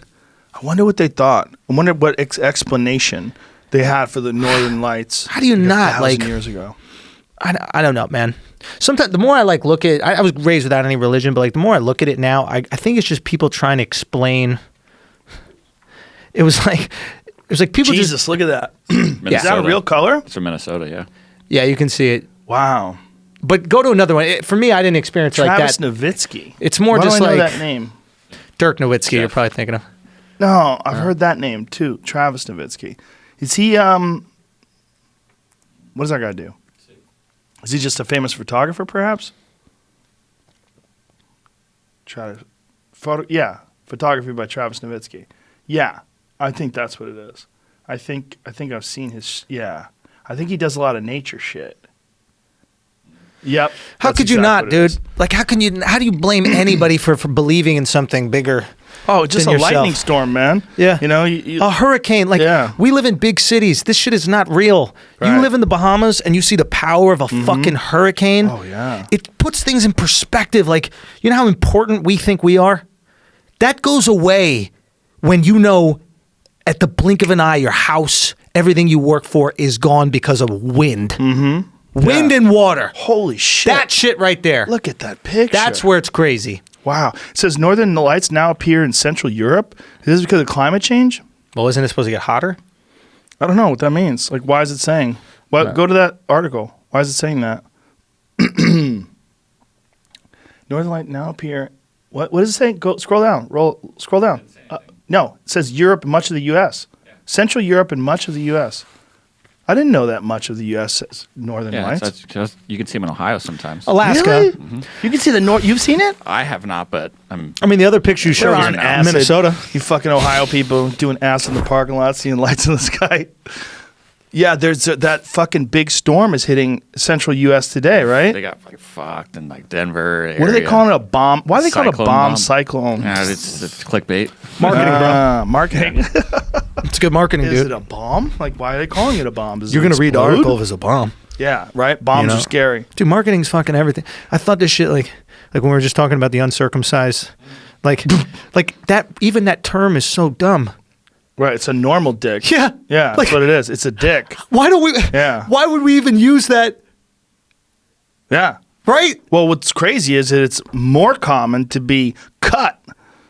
It's more common that a dick is sliced off when you're a baby. Yes. They take the cap off than it is. And then when Yeah. it's not, we're like, why didn't Yeah. your parents cut your cock when you were born? What about that? Why do you have the blanket over the top of the head? Cut that off. Expose that. Dry that head out. Yeah, it's weird. Yeah, it's Marketing, man, you get people to believe anything. It's like you got to grow it into them. You know, there's this. I feel like I tell this story every single time I'm talking on a podcast, but like, there's this great thing about how Nescafe broke into the Japanese market. Have you heard about this? No. And it's like they went to this consultant. They're asking him, "How do we get in?" And he's like, "You can't get in." And they're like, "What do you mean?" He's like, "It's going to be 15 years." They're like, "What are you talking about?" And he goes, "Well, they don't know what the fuck coffee is over there. Okay, you're trying to be tea, you're not tea. So what you're going to do is you're going to make a cartoon, and you're going to spend few million on that, and then you're going to make a candy based on the cartoon, and then that candy is going to be flavored as coffee. And when these kids grow up, they're going to have this memory of coffee and the flavor of the smell of coffee." And I think last week they just opened the biggest Starbucks in the world in Tokyo, and these people devour coffee like no other. And the idea is like, the takeaway for me, the reason why I tell the story all the time is like, change comes from underneath. You know what I mean? So is this how they approached it? They actually did it that way? That's the same guy, the consultant, Rapai, I think his name is. And he's a book or something out called The Culture Code. My buddy's doing like a series with him, trying to break it down. But the idea is like, if you want to change any, it's the same reason why I did my shit on YouTube. Is like, if you want to change any industry or something like that, it's never going to come within the traditional structure. You know what I mean? It's like, I would never be able to do the type of jokes I was doing on maybe you are and the bigs can, but me, they'd be like, "Hey, don't, that joke's about, trans people, you can't do that, etc." So it's like, if I want to make it okay, I got to do it outside. Mm-hmm. I have to go a little bit outside of the industry and make it okay. And the way they were thinking was, hey, let's get underneath and just fucking grow these ideas in. I feel like that's why we fight wars over ideas all the time, right? It's like people understand, oh shit, if people start believing in socialism or whatever the new thing they want us to be afraid of now, they believe in it and it sounds good enough, they'll want it. So we got to nip this in the bud in Vietnam. Yeah. There's a little bit of that. I mean, Vietnam was super complicated. Depending on who you ask, most likely it was about heroin. A lot of the whole war, you think? A lot of it, yeah. A lot of it was about the heroin trade. Really? Billions and billions and billions of dollars controlling the heroin trade. Really? Yeah, 100%. More so than the spread of this a lot ideology. of Afghanistan is about the heroin trade. My understanding was yeah, I understood that a little bit more. Heroin ramped up radically. Look, there's all sorts of positive aspects to most of the ideas that they push. Right. There's positive aspects to trying to stop terrorism. There's positive aspects to trying to stop radical fundamentalists from taking over parts of the world and radicalizing segments of the population and making these terrorist cells and attacking cities and doing a lot of things that we know really do happen. That's true. But what's also true, it's a hotbed for heroin. So it's a win-win. There's a Geraldo Rivera segment on Fox News where Geraldo Rivera was talking to soldiers who were guarding poppy fields, and they were explaining that the U.S. soldiers had to guard the fucking heroin because this is how they got these Afghani farmers to cooperate against the radical fundamentalists that were running these religious sects. Watch this shit. Put the headphones on. Look at this. Fighting the opium trade. Executed invasion of Marja, this town in the middle of Helmand province, was the easy part. The hard part now is governing this province, a province, as you suggest, that has become addicted to opium in many, many ways. That is the principal crop that is being grown here. The Taliban lend the farmers the money. They are indebted to the Taliban. They have to grow the opium. Now the Marines, in their success, are in a sense a victim of their success, because now the population is, they have these opium fields, and we are tolerating it. We are tolerating the cultivation of the opium because we know that if we were to destroy it now, the population would turn against the Marines, and it would be a real security risk. Let me introduce Lieutenant Colonel Brian Christmas. He's the commanding officer of the 3rd Battalion, 6th Marines. Really a wonderful group of Marines here. Is this okay to play on YouTube, or is this going to be a problem? Let's pull this now. Stop now, because but they're getting heavy-handed against copyright violation. This is interesting because this is the gray area we were talking about. This was early in the war. I mean, this is like, what was that from? I want to say that was probably from 2005. Yeah, dude. This is Yeah, this is the gray, right? This is how a country makes its money. It's not just that. Someone's profiting. There's fucking don't they need billions it for their GDP? Someone is profiting. I do not know where the money's all going, but there are billions of dollars involved in heroin. Right. Billions. People are buying it all over the world. 90-something% of it comes from Afghanistan. Do the math. Just do the math. We're still there.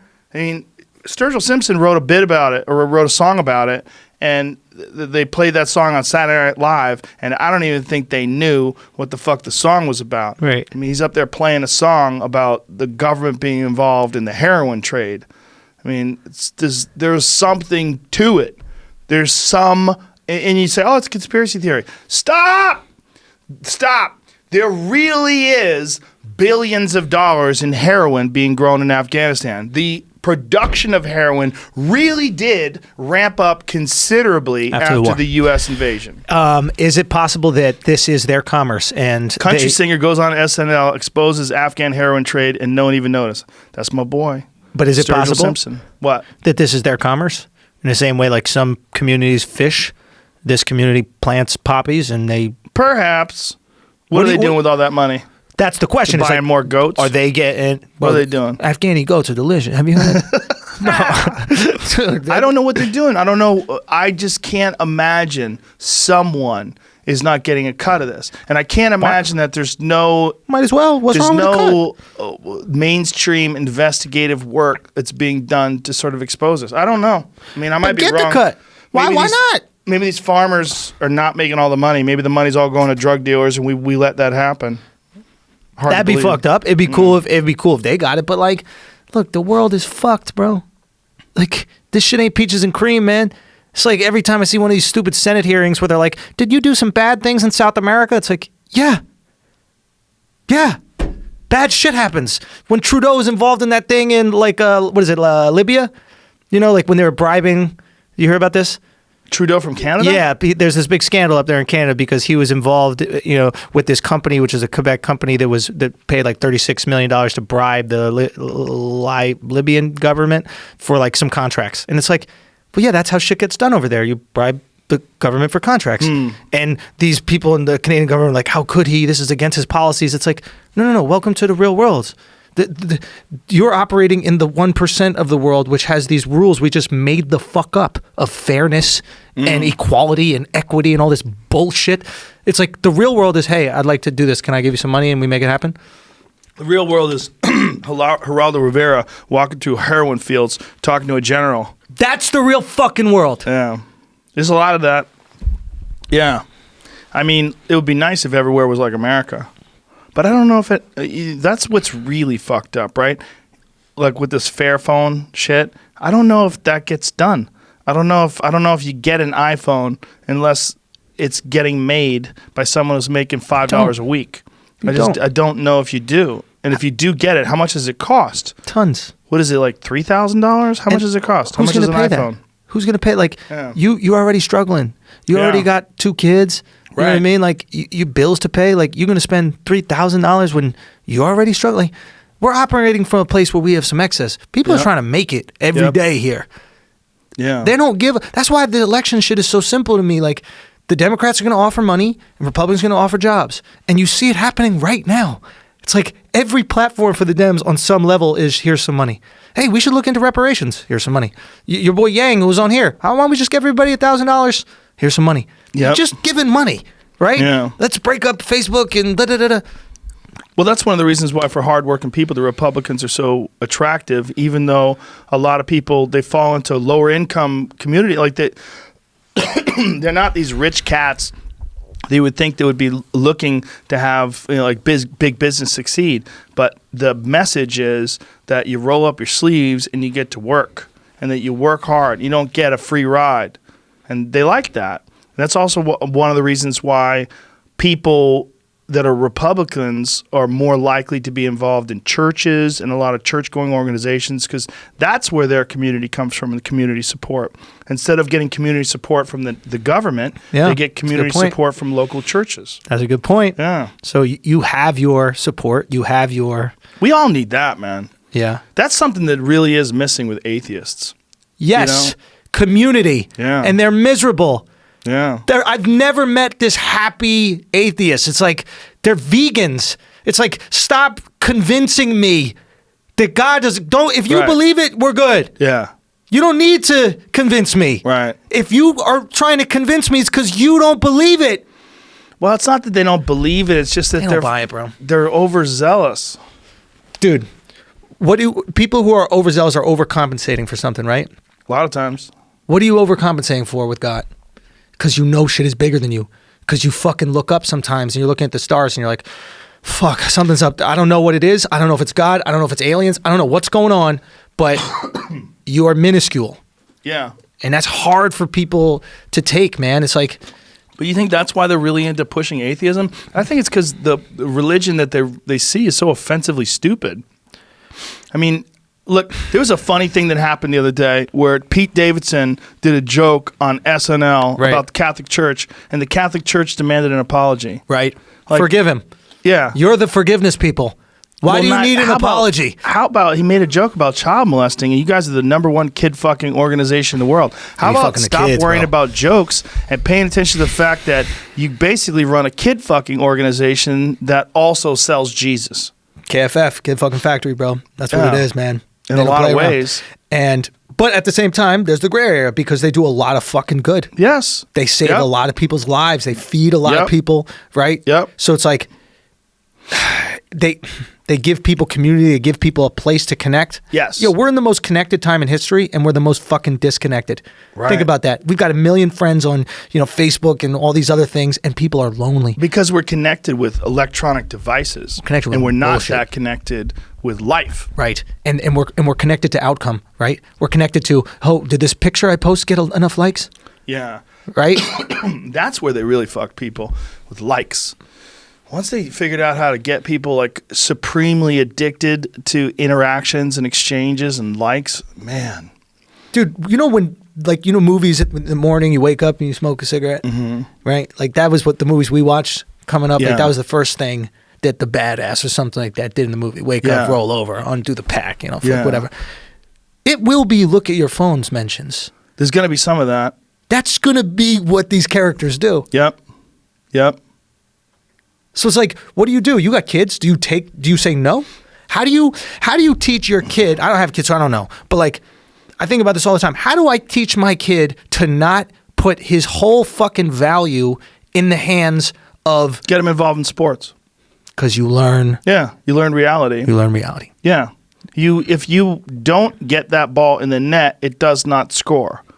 There's no points for effort. Yeah, it doesn't work that way. You got to learn what real life is, and you got to learn that there is it feels uncomfortable to fail, but that uncomfortable feeling that you get is fuel.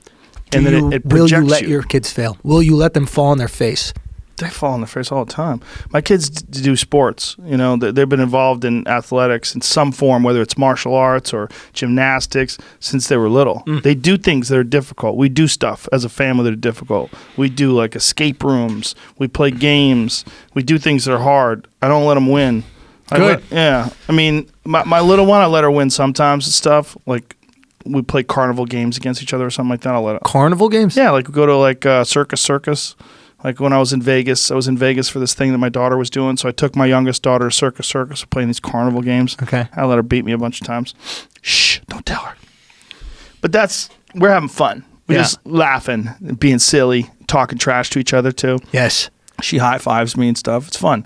But I think there's value in learning that it sucks to lose. Yes. Because that makes you reassess like what you did that the other person did better and how do I beat them. Yeah. It's like we were talking about weed making you nervous and makes you paranoid. Like, I like that. What I like is, look, I'm entirely too successful. I like to feel vulnerable.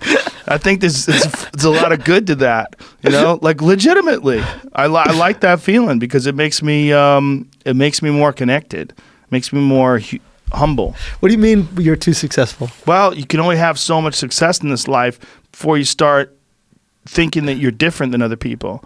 You know, you're thinking that you're something special. No, you look, if you're on a path, right? If everybody's on a path and you start off here and then X amount of years later, you're way away. Yeah. You could start thinking, oh, I'm better than all those motherfuckers. Yeah. But you're not. You just have been on this path longer and you haven't fallen off of it. You've figured out what you need to do to stay on that path. We know a lot of people that were on the path at one time in their career, and then something happened and they lost their enthusiasm or their body wasn't as healthy or whatever the fuck happened, and they dropped off. I'm still on that path. Why? Because I figured it out. What is it? Keep going. Keep going. Don't be a pussy. Keep working. Improve. Objectively analyze your performance. Look at what you're doing wrong. Treat everything with respect. Treat all of your endeavors with focus and intensity and intention. Look at what you're doing and pay attention and do the work. Do the goddamn work. Do the writing. Do the performing. You'll see me. I'll do 4 or 5 sets a night in L.A. Yeah. I'm doing 15, 20 minutes, half hour. I'll do an hour here. I'll go down to the Ice House. I'll do an hour at the Ice House. I'm doing 2 shows at the Ice House tomorrow night. Right. And I go. There's no excuses. I go. You know, it's like, and to me, the way I've got it set up, it's great. My kids go to bed. By the time my kids are in bed, I leave. You're out. You know, I say goodnight. I tuck them in. I'm out the door. I'm headed to the club. I'm home in 4 hours. You know, and when I'm done, I get in front of the computer and I write. I get up in the morning. I see them off to school. Go back to sleep, or I go to the gym. I get things done. Keep moving. Yes. Got to keep moving. You're a shark. My job is the task. It's like my job is. I'm trying, like right now, it's the most exciting time for me in my career arc, my comedy arc, because my comedy arc is put out a special. It's very exciting when you're putting out a special, but then the most exciting time is, you know, my special came out in October. Yeah. So then those months afterwards where it's this mad rush to create a new hour. Yeah. And solidifying perspectives and honing material and uncovering new layers and looking at it and reanalyzing it and stepping back and listening to it drunk and listening to it sober and smoking weed and going over it again and just spending time mashing the keys, spending time looking at the notes. You can type your stuff? Yeah, really? type. Yeah. Yeah. It's very valuable to be able to type because you can get out your thoughts way quicker than you can writing. Yeah. Writing makes you remember it better, though. Right. Yeah. You remember it better when you write it down physically on paper. Yeah. So if you look at my notebooks, I'm like a maniac. I write the same thing over and over and over again because I'm just writing down my sets, writing down my bits and the key parts of the bit so that I have them solid in my brain. Yeah. But my writing, in terms of like my most prolific creation of things that I never thought of before, comes out writing with a keyboard, writing on a computer. But can you write how you speak? Nope, but I don't have to. So it's just I just have to come up with gems. So the gem is here, and then you flesh. Essay form. That's how I write. Yes. So like, say if I was going to write a bit about Geraldo Rivera and the poppy seeds, Right. I would smoke a joint, Right. and I would sit down, and I would just go Geraldo Rivera with his porn mustache, strolling around these trained killers in Afghanistan, wearing his goofy ass fucking tie. Right. I wonder how those dudes think. And then I started thinking, I wonder how those dudes think about Geraldo Rivera, strutting around, puffing his chest out, hanging around all these guys, been blowing people's brains out for the last 6 months, protecting America, while they're also simultaneously protecting heroin. Like, what the fuck kind of feeling is that when your boy gets shot protecting a fucking heroin field and it doesn't even make it into the paper? And then I'll just start going and going and going and going, and I might type out a few thousand words, and then when I go back I might have 2 lines, Right. or a seed. Yep. Then I'll take that seed on stage, and then I'll try to see if I could water that bitch, or if it's toxic. You know, Right. I don't know. You don't know. How long will you give the toxic bit? Depends on the bit. Some bits are just juicy right out of the box. Some bits you just start them up and you're like, oh, we got one, kids. Yeah. You know, and but then what about the ones that like? What about the ones that don't work, but you know there's something there? How long will you seed it? How long will you water Depends on how intense it is. It depends on what's there for me. Like I had this bit about Bruce Jenner, like what really happened, like with Bruce Jenner. Okay. You know, and I had to try to figure out, how do I make fun of this guy becoming a woman? How do I do this? Yeah. Like, how do I figure out how to do this? And the way to do it for me was to make fun of myself living with all women, because I have a wife and I have 3 daughters, and it's Yeah. like this all this feminine energy around me, and like that they diminish my manhood. Yeah. So that I had this, like, that I've never been happier, but I've never been more of a bitch in my life. And then I had this whole long path, and then it got to, you know, I've never been more of a bitch in my life, but I'm telling you this, I'm not going out like Bruce Jenner. Boom. And the whole thing was, and people were like, what? I go, look, someone's got to fucking say it. I go, yeah. Everyone's like, oh, he's a woman trapped in a man's body. I'm like, Right. maybe. Yeah. Or maybe if you live with crazy bitches long enough, you fucking They become rub one. off on you. Okay? Yeah. And then I got into this whole bit about the Kardashians becoming like these gargoyles and hovering over his bed and talking to him while he's sleeping. And he's, it's like, but I had to figure out a way to do that bit. Right. It took a long time. Yeah, there's a that's something I would love for people to know. I mean, I do this show called Inside Jokes, where I just get comics to come and we take our most divisive premises that don't work and we work it out together. Yeah. Right? And it'd be so cool to do it with you, man. We'll do it. I'll Yeah, definitely do it. that'd be sick. You We know, had, Chris Rock went through that with his probably one of his most famous bit. Right. One of his most famous bits is, I love black people, I hate N-word. N-words, yeah, right? yeah. So that bit is one of his most popular all-time bits. He told me he bombed with that for a year. Yeah. A year. Yeah. Said he couldn't get it to work. He Yeah. was But like, Chris is a fucking workhorse. Yeah. Some people don't know about Chris, man. Like, this is a great story that exposed everything about him. He was filming his special at the Apollo in New York, and there was an after party for his own special that he left so that he could go work on that set at the Strip. wow. So that's work. Yeah. Right? That's what you got to do, man. The guy didn't become one of the biggest stand-ups of all time, but same with This Kevin shit ain't Hart. luck. This shit ain't. Kev works. Yeah, he Kev works. is out there. Go to his fucking Instagram. working. It makes you tired. Exhausting. Yeah. Yeah. Yeah. We get it. You can jog. Yeah. Yeah, It's no, like with him, it's like he's like a joke version of The Rock. You know? You know what I'm saying? Like, because he fucking never ends. It's all true. private jets and hitting the gym and Yeah. and fucking concerts in front of 50 million people. It's the same shit, man. Like, this isn't an accident. No. And the ones who are, when it is an accident, they Quick. get exposed. Quick. The ones that are faking the funk, boy, that's the reason why Netflix took out the fucking thumbs up, thumbs down. You know, all that shit. Remember when they're like, yeah, because there was a few of those specials that look. There's specials Amy's? that have been on comedy on HBO. I don't know what you're talking about. Bro. There's been ones on YouTube. Look, YouTube is interesting because they still have this thumbs up, thumbs down. You know, which people do game. But the reality of that thumbs up, thumbs down is you get to see what the fuck people really think. Absolutely. To a certain extent, you think.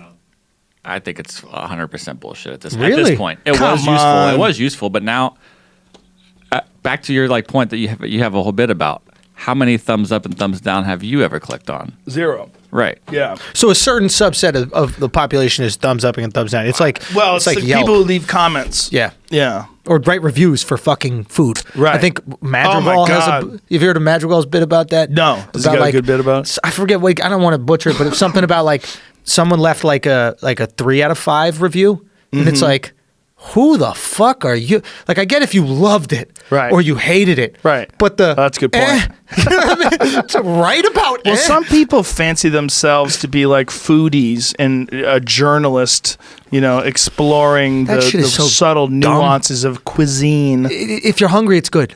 It is, but when you see a guy like Andrew Zimmerman traveling around the world and doing Yeah. that, or you see Anthony Bourdain or a lot of these people, you think, the I want to food be was like a lens that. for culture, though. Yeah. right. It was more than just food. It was like, what does this food say about the people? Mm-hmm. Some of the other guy, I don't know, Zimmerman. What is it? The weird food guy. Yeah. I mean, first of all, he looks like a salmon, and it's just weird to just fucking stare at this guy. Do you know what I mean? Like, it's just odd. It's just the whole thing salmon. is odd when you look at him, right? Yeah. It's just.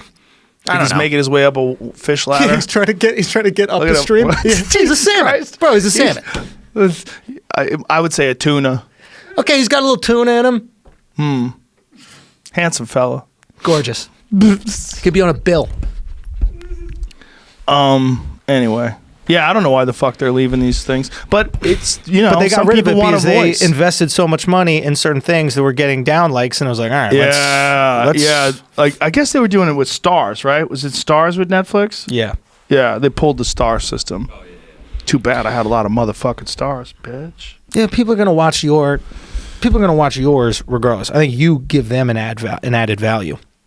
Because there's certain people that give Netflix the added value, and there's certain people that want the value from Netflix. But it's also they're documenting some of the greatest stand-up specials in the history of stand-up. Yes. There's like the Chappelle specials, the Unreal. two recent ones that he did. They're putting that stuff out there, and they're doing it in a way where no one else would do it. Like HBO, which was the gold standard for the longest time, Yeah. they would never do 2 Dave Chappelle specials at the same time.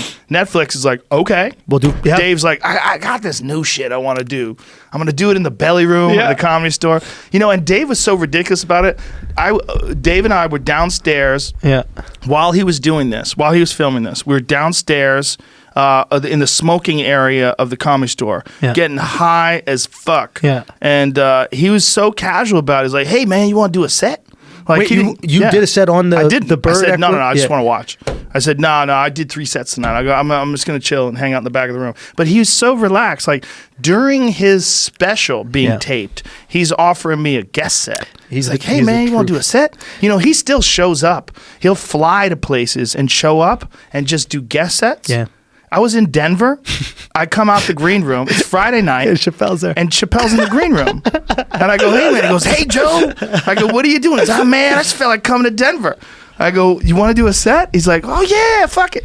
So I bring him up on stage. The audience is leaving. They're leaving. And I said, come back. Dave Chappelle's here. And they're like, what? Yeah, And everybody comes back. He does 40 minutes. Yeah. It was amazing. 'Cause it's But he fucking- that's how he's doing it. He's like, he's doing it for the art. He's not doing it because he's making any money. Loves it, He bro. did a free 40-minute show Fucking for loves these it. people that came there to see me. Yeah, He man. fucking loves it, and it's Loves it. and it's like true with him, man. Mm-hmm. He's a perfect example of it just being true. He'll show up Monday night at the Comedy Store in front of 13 people. Yeah. And he'll go on stage and he'll do a half an hour in front of 13 people. Yep.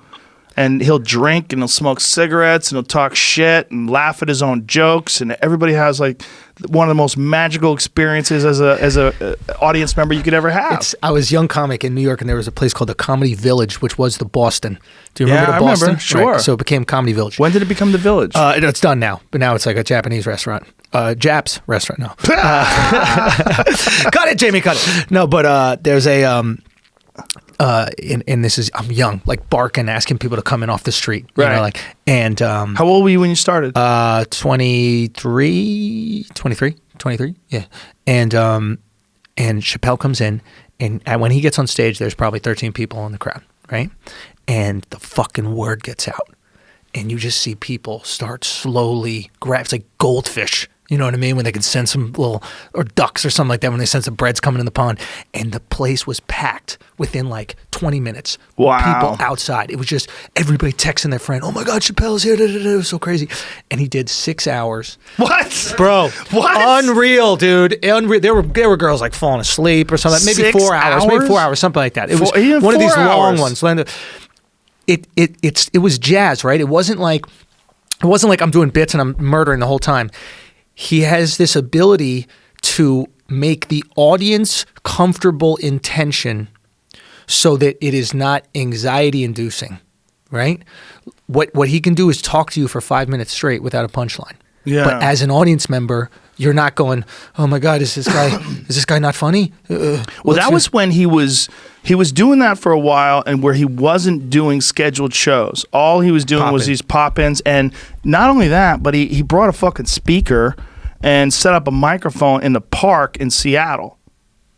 Outdoor. Outdoor. You know, he did that early on. Yeah, I was there. I watched Yeah. it. Wait, I watched him do it in Montreal. New York or in I Montreal? saw him do it in Montreal. We did a set together at Club Soda, and that's after we right. got outside, we went outside, and Dave just said, "Gather round, people, gather round," and he started doing stand-up to people in the street, and they were like, "What in the fuck?" And he was probably like 20. So, do you know William Stevenson? Yeah. Comic, rest in Sure. peace. He Yeah, passed. just died recently. And he was one of the original like comedy in the park guys doing stand up in Well, the park. Charlie Barnett was the And original. Barnett, Barnett. Yeah. And Dave would go with those dudes. Yep.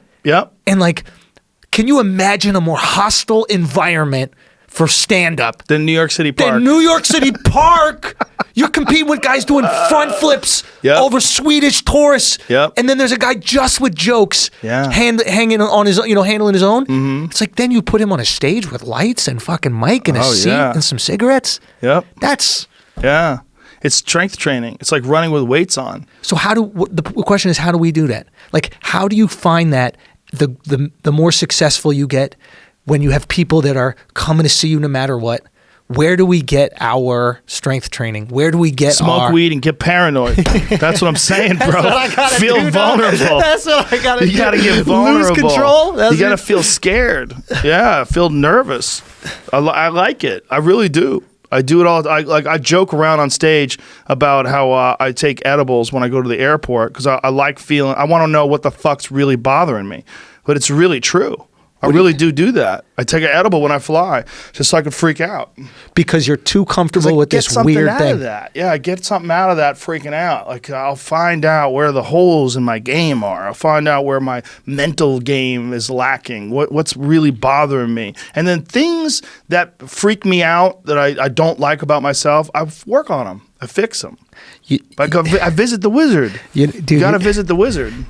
I wonder if this comes from having a fighting background, because the one thing about fighting is if you have a hole in your game, it's exposed in the most brutal way. Yeah. Right?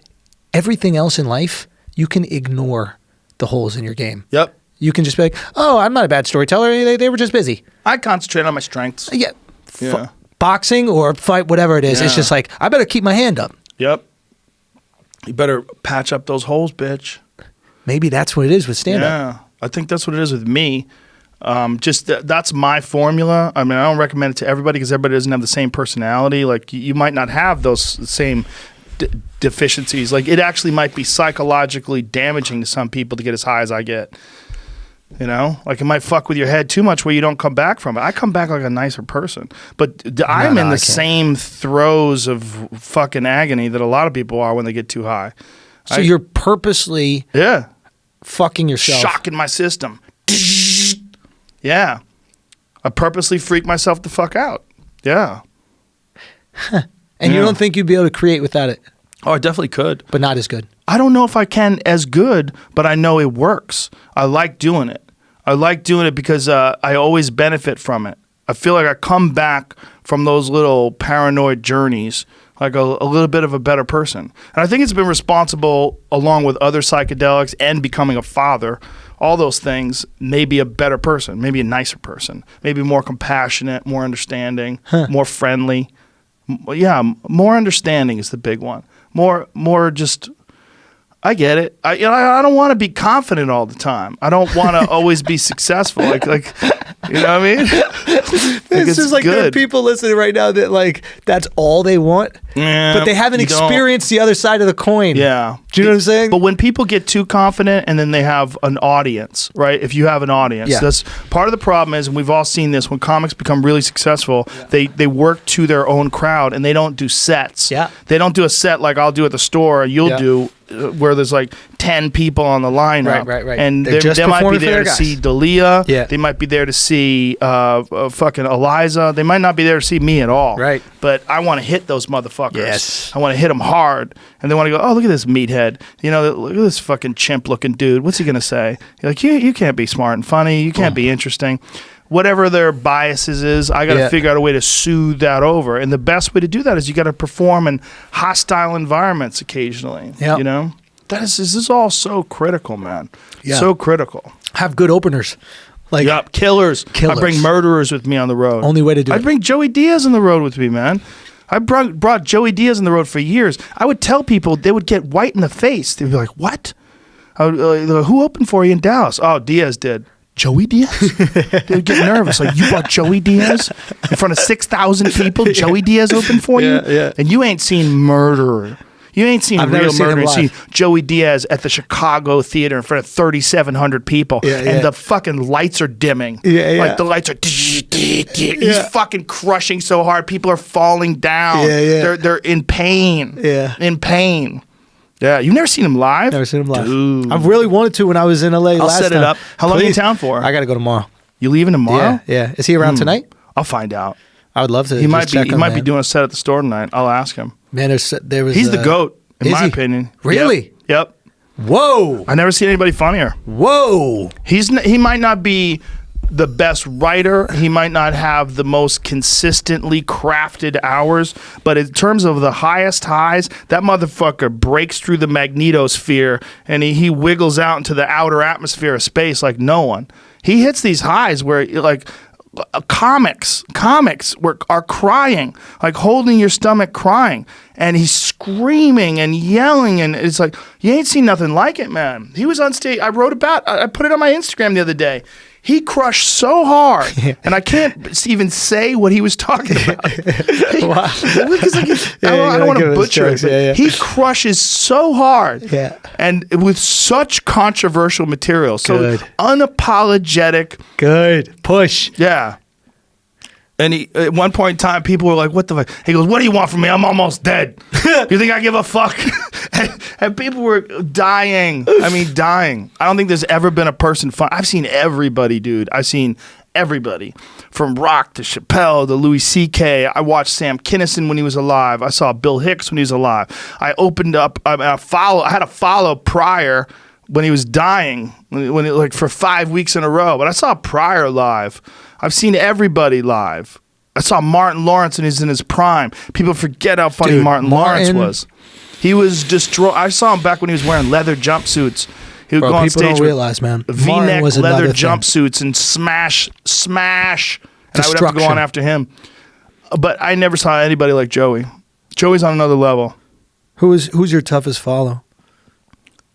Joey, without a doubt. Yeah, man, you gotta ride that wave. But that's what's good about it is like if you're funny and you're working on your stuff and you enjoy comedy, you go on stage already laughing. So you go on stage already in a good mood. Like that's what's up. Like part of the being a tough follow is two things. One, you're used to going on after scrubs. And there's a lot of guys that are good comics, but they like to bring scrubs on the road with them. And then they get settled in that easy sort of I'm going to save the show. Exactly. There's a lot of guys that do that, man. They'll take guys on the road with them that really are barely professionals. And these guys are filling theaters. And they're bringing weak acts. And they force this audience to sit through a half an hour of bullshit before they go on stage. And then there's guys who don't do it like that. They just look. I don't know who was doing it that way before I was doing it. But my thought was, if a guy makes me nervous when I go on after him, that's gonna make me ramp it up. Like I don't walk on stage cold. I'm backstage throwing punches and doing jumping jacks. And I'm doing breathing exercises. That's all you do. When I come on stage, I'm fucking guns blazing, man. That's and if you go on after Joey Diaz when he hits that crescendo, Bro, you better be ready.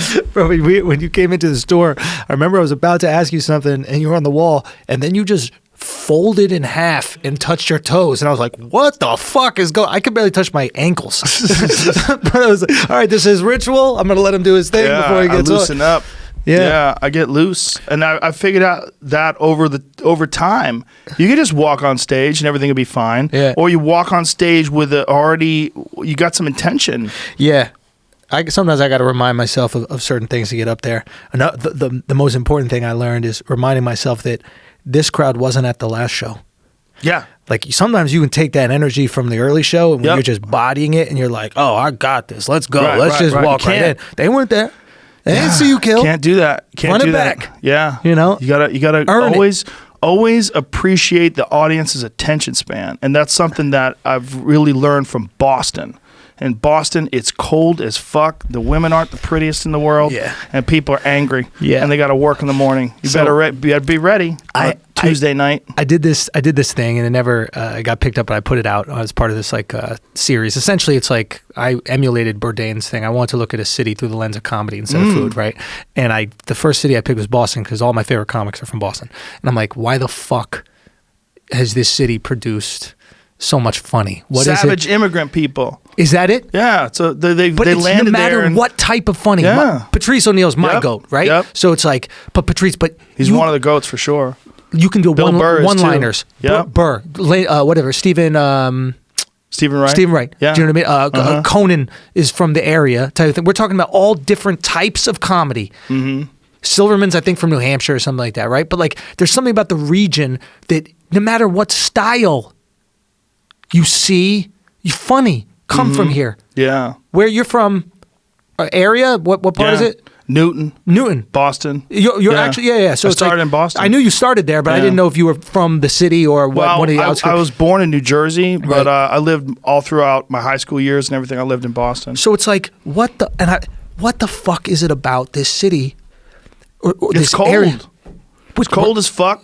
It's cold in Minnesota. Yeah, but there's something there, Minnesota's too cold. You need to be warm enough to talk to people. Yeah. You need to be warm enough before you go outside. Also, it's a scene. It's like a scene has to be established too, because Boston does not have the scene it used to have in the 80s. Right. But LA has a better scene than ever. Yes. And scenes are fluid. They come and they go. Like Denver has a scene, and they have a scene because of Wendy, who owns the Comedy Works. The Comedy Works, yeah. But there's different places that have scenes, and Barry Crimmins and Lenny Clark and Steve Sweeney and Don Gavin, all those guys that were a part of the Ding Ho in the 1980s. And Steve was on my podcast last week. Yeah. Those guys created a scene. And through that scene, and because they were all competing with each other for spots on The Tonight Show and all these different little venues, they created a monster dynamic where all these young guys were coming up following these killers, and I was very fortunate to be one of those guys. And that's why I wanted to talk to Steve and tell him that on the show. It's like, I saw that fucking guy. I saw that guy murder to the and nobody was watching in terms of the national audience. It was just Boston, but he would go on stage at Nick's Comedy Stop and level the crowd, leveled it like a fucking hydrogen bomb dropped in the middle of the room. Just boom. So you learn what killing is. Yeah. I feel like one of the toughest things about the alternative scenes, and I'm not knocking necessarily the comedy, but the litmus test for murdering is different. When I was coming up in New York and I had to follow, rest in peace, Mike DiStefano, Greer Barnes, guys that maybe are not household names, but people comics. Don't know Greer. Greer's a beast. Oof. Greer and I did shows together. We did colleges together back on the road way in the 90s. If you want to know, at least for me, if you want to know what Chappelle is Tony Woods and Greer. He is Tony Woods, another beast. But Tony is unfathomable. But he is the gremlin that popped off of both of their backs. If you could mold them together, everything that is amazing about Tony and amazing about Greer. Well, I mean, that's how it is with music. That's how it is with everything. We need each other.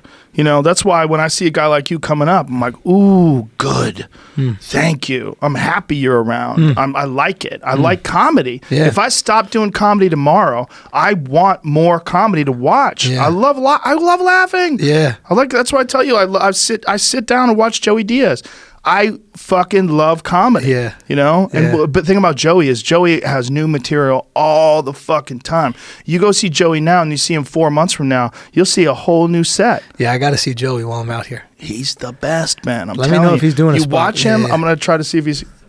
Where's he Yeah, at? you guys have a show, I think so. He's Maybe at I'll- 8 o'clock maybe I'll at run the over When is he? Comedy Store. What at time? 8 o'clock show. Oh, he's on the 8 o'clock show? Yeah. Oh, Maybe he you're can- on the 8 o'clock show. But maybe well, we'll he'll pop probably over. be on later. I'll find out when he's up. Yeah. Whose show's tonight at the Comedy Store? He's on the show a year before the 8 o'clock version of the Skylar show. Oh, am I on that tonight? At 10 o'clock, I think. I am? Well, that's what it said. Okay. Oh, yeah, I guess I am. All right. I forgot. Well, I know I have a set at the store. I guess I have two. Yeah, I just got to All right. see him. Let's wrap this up. Yeah. Andrew, thank you. Here we go. Skylar Stone. Oh, look at that. I'm on that. Gang. Interesting. All right. Beautiful. Cool. All right, motherfuckers. That's it. Tell everybody where to find your shit. Oh, youtube.com/The Andrew Schulz. You check out The Andrew Schulz. Yeah, Andrew Schulz was taken. No T in Schulz. And then Twitter and Instagram, just Andrew Schulz. And yeah, check out the special, man. If you love it and, if you like it, share it with your friends. That'd be awesome. If not, I appreciate you even just watching. So thank you so much for having me, man. This was Thanks, fucking brother. great convo. Thanks for being you. I'm Yeah, excited. I appreciate I you, love man. it. I love seeing guys like you come up. I appreciate you. All man. right. Bye, everybody. We'll see you soon. Mwah. So dope.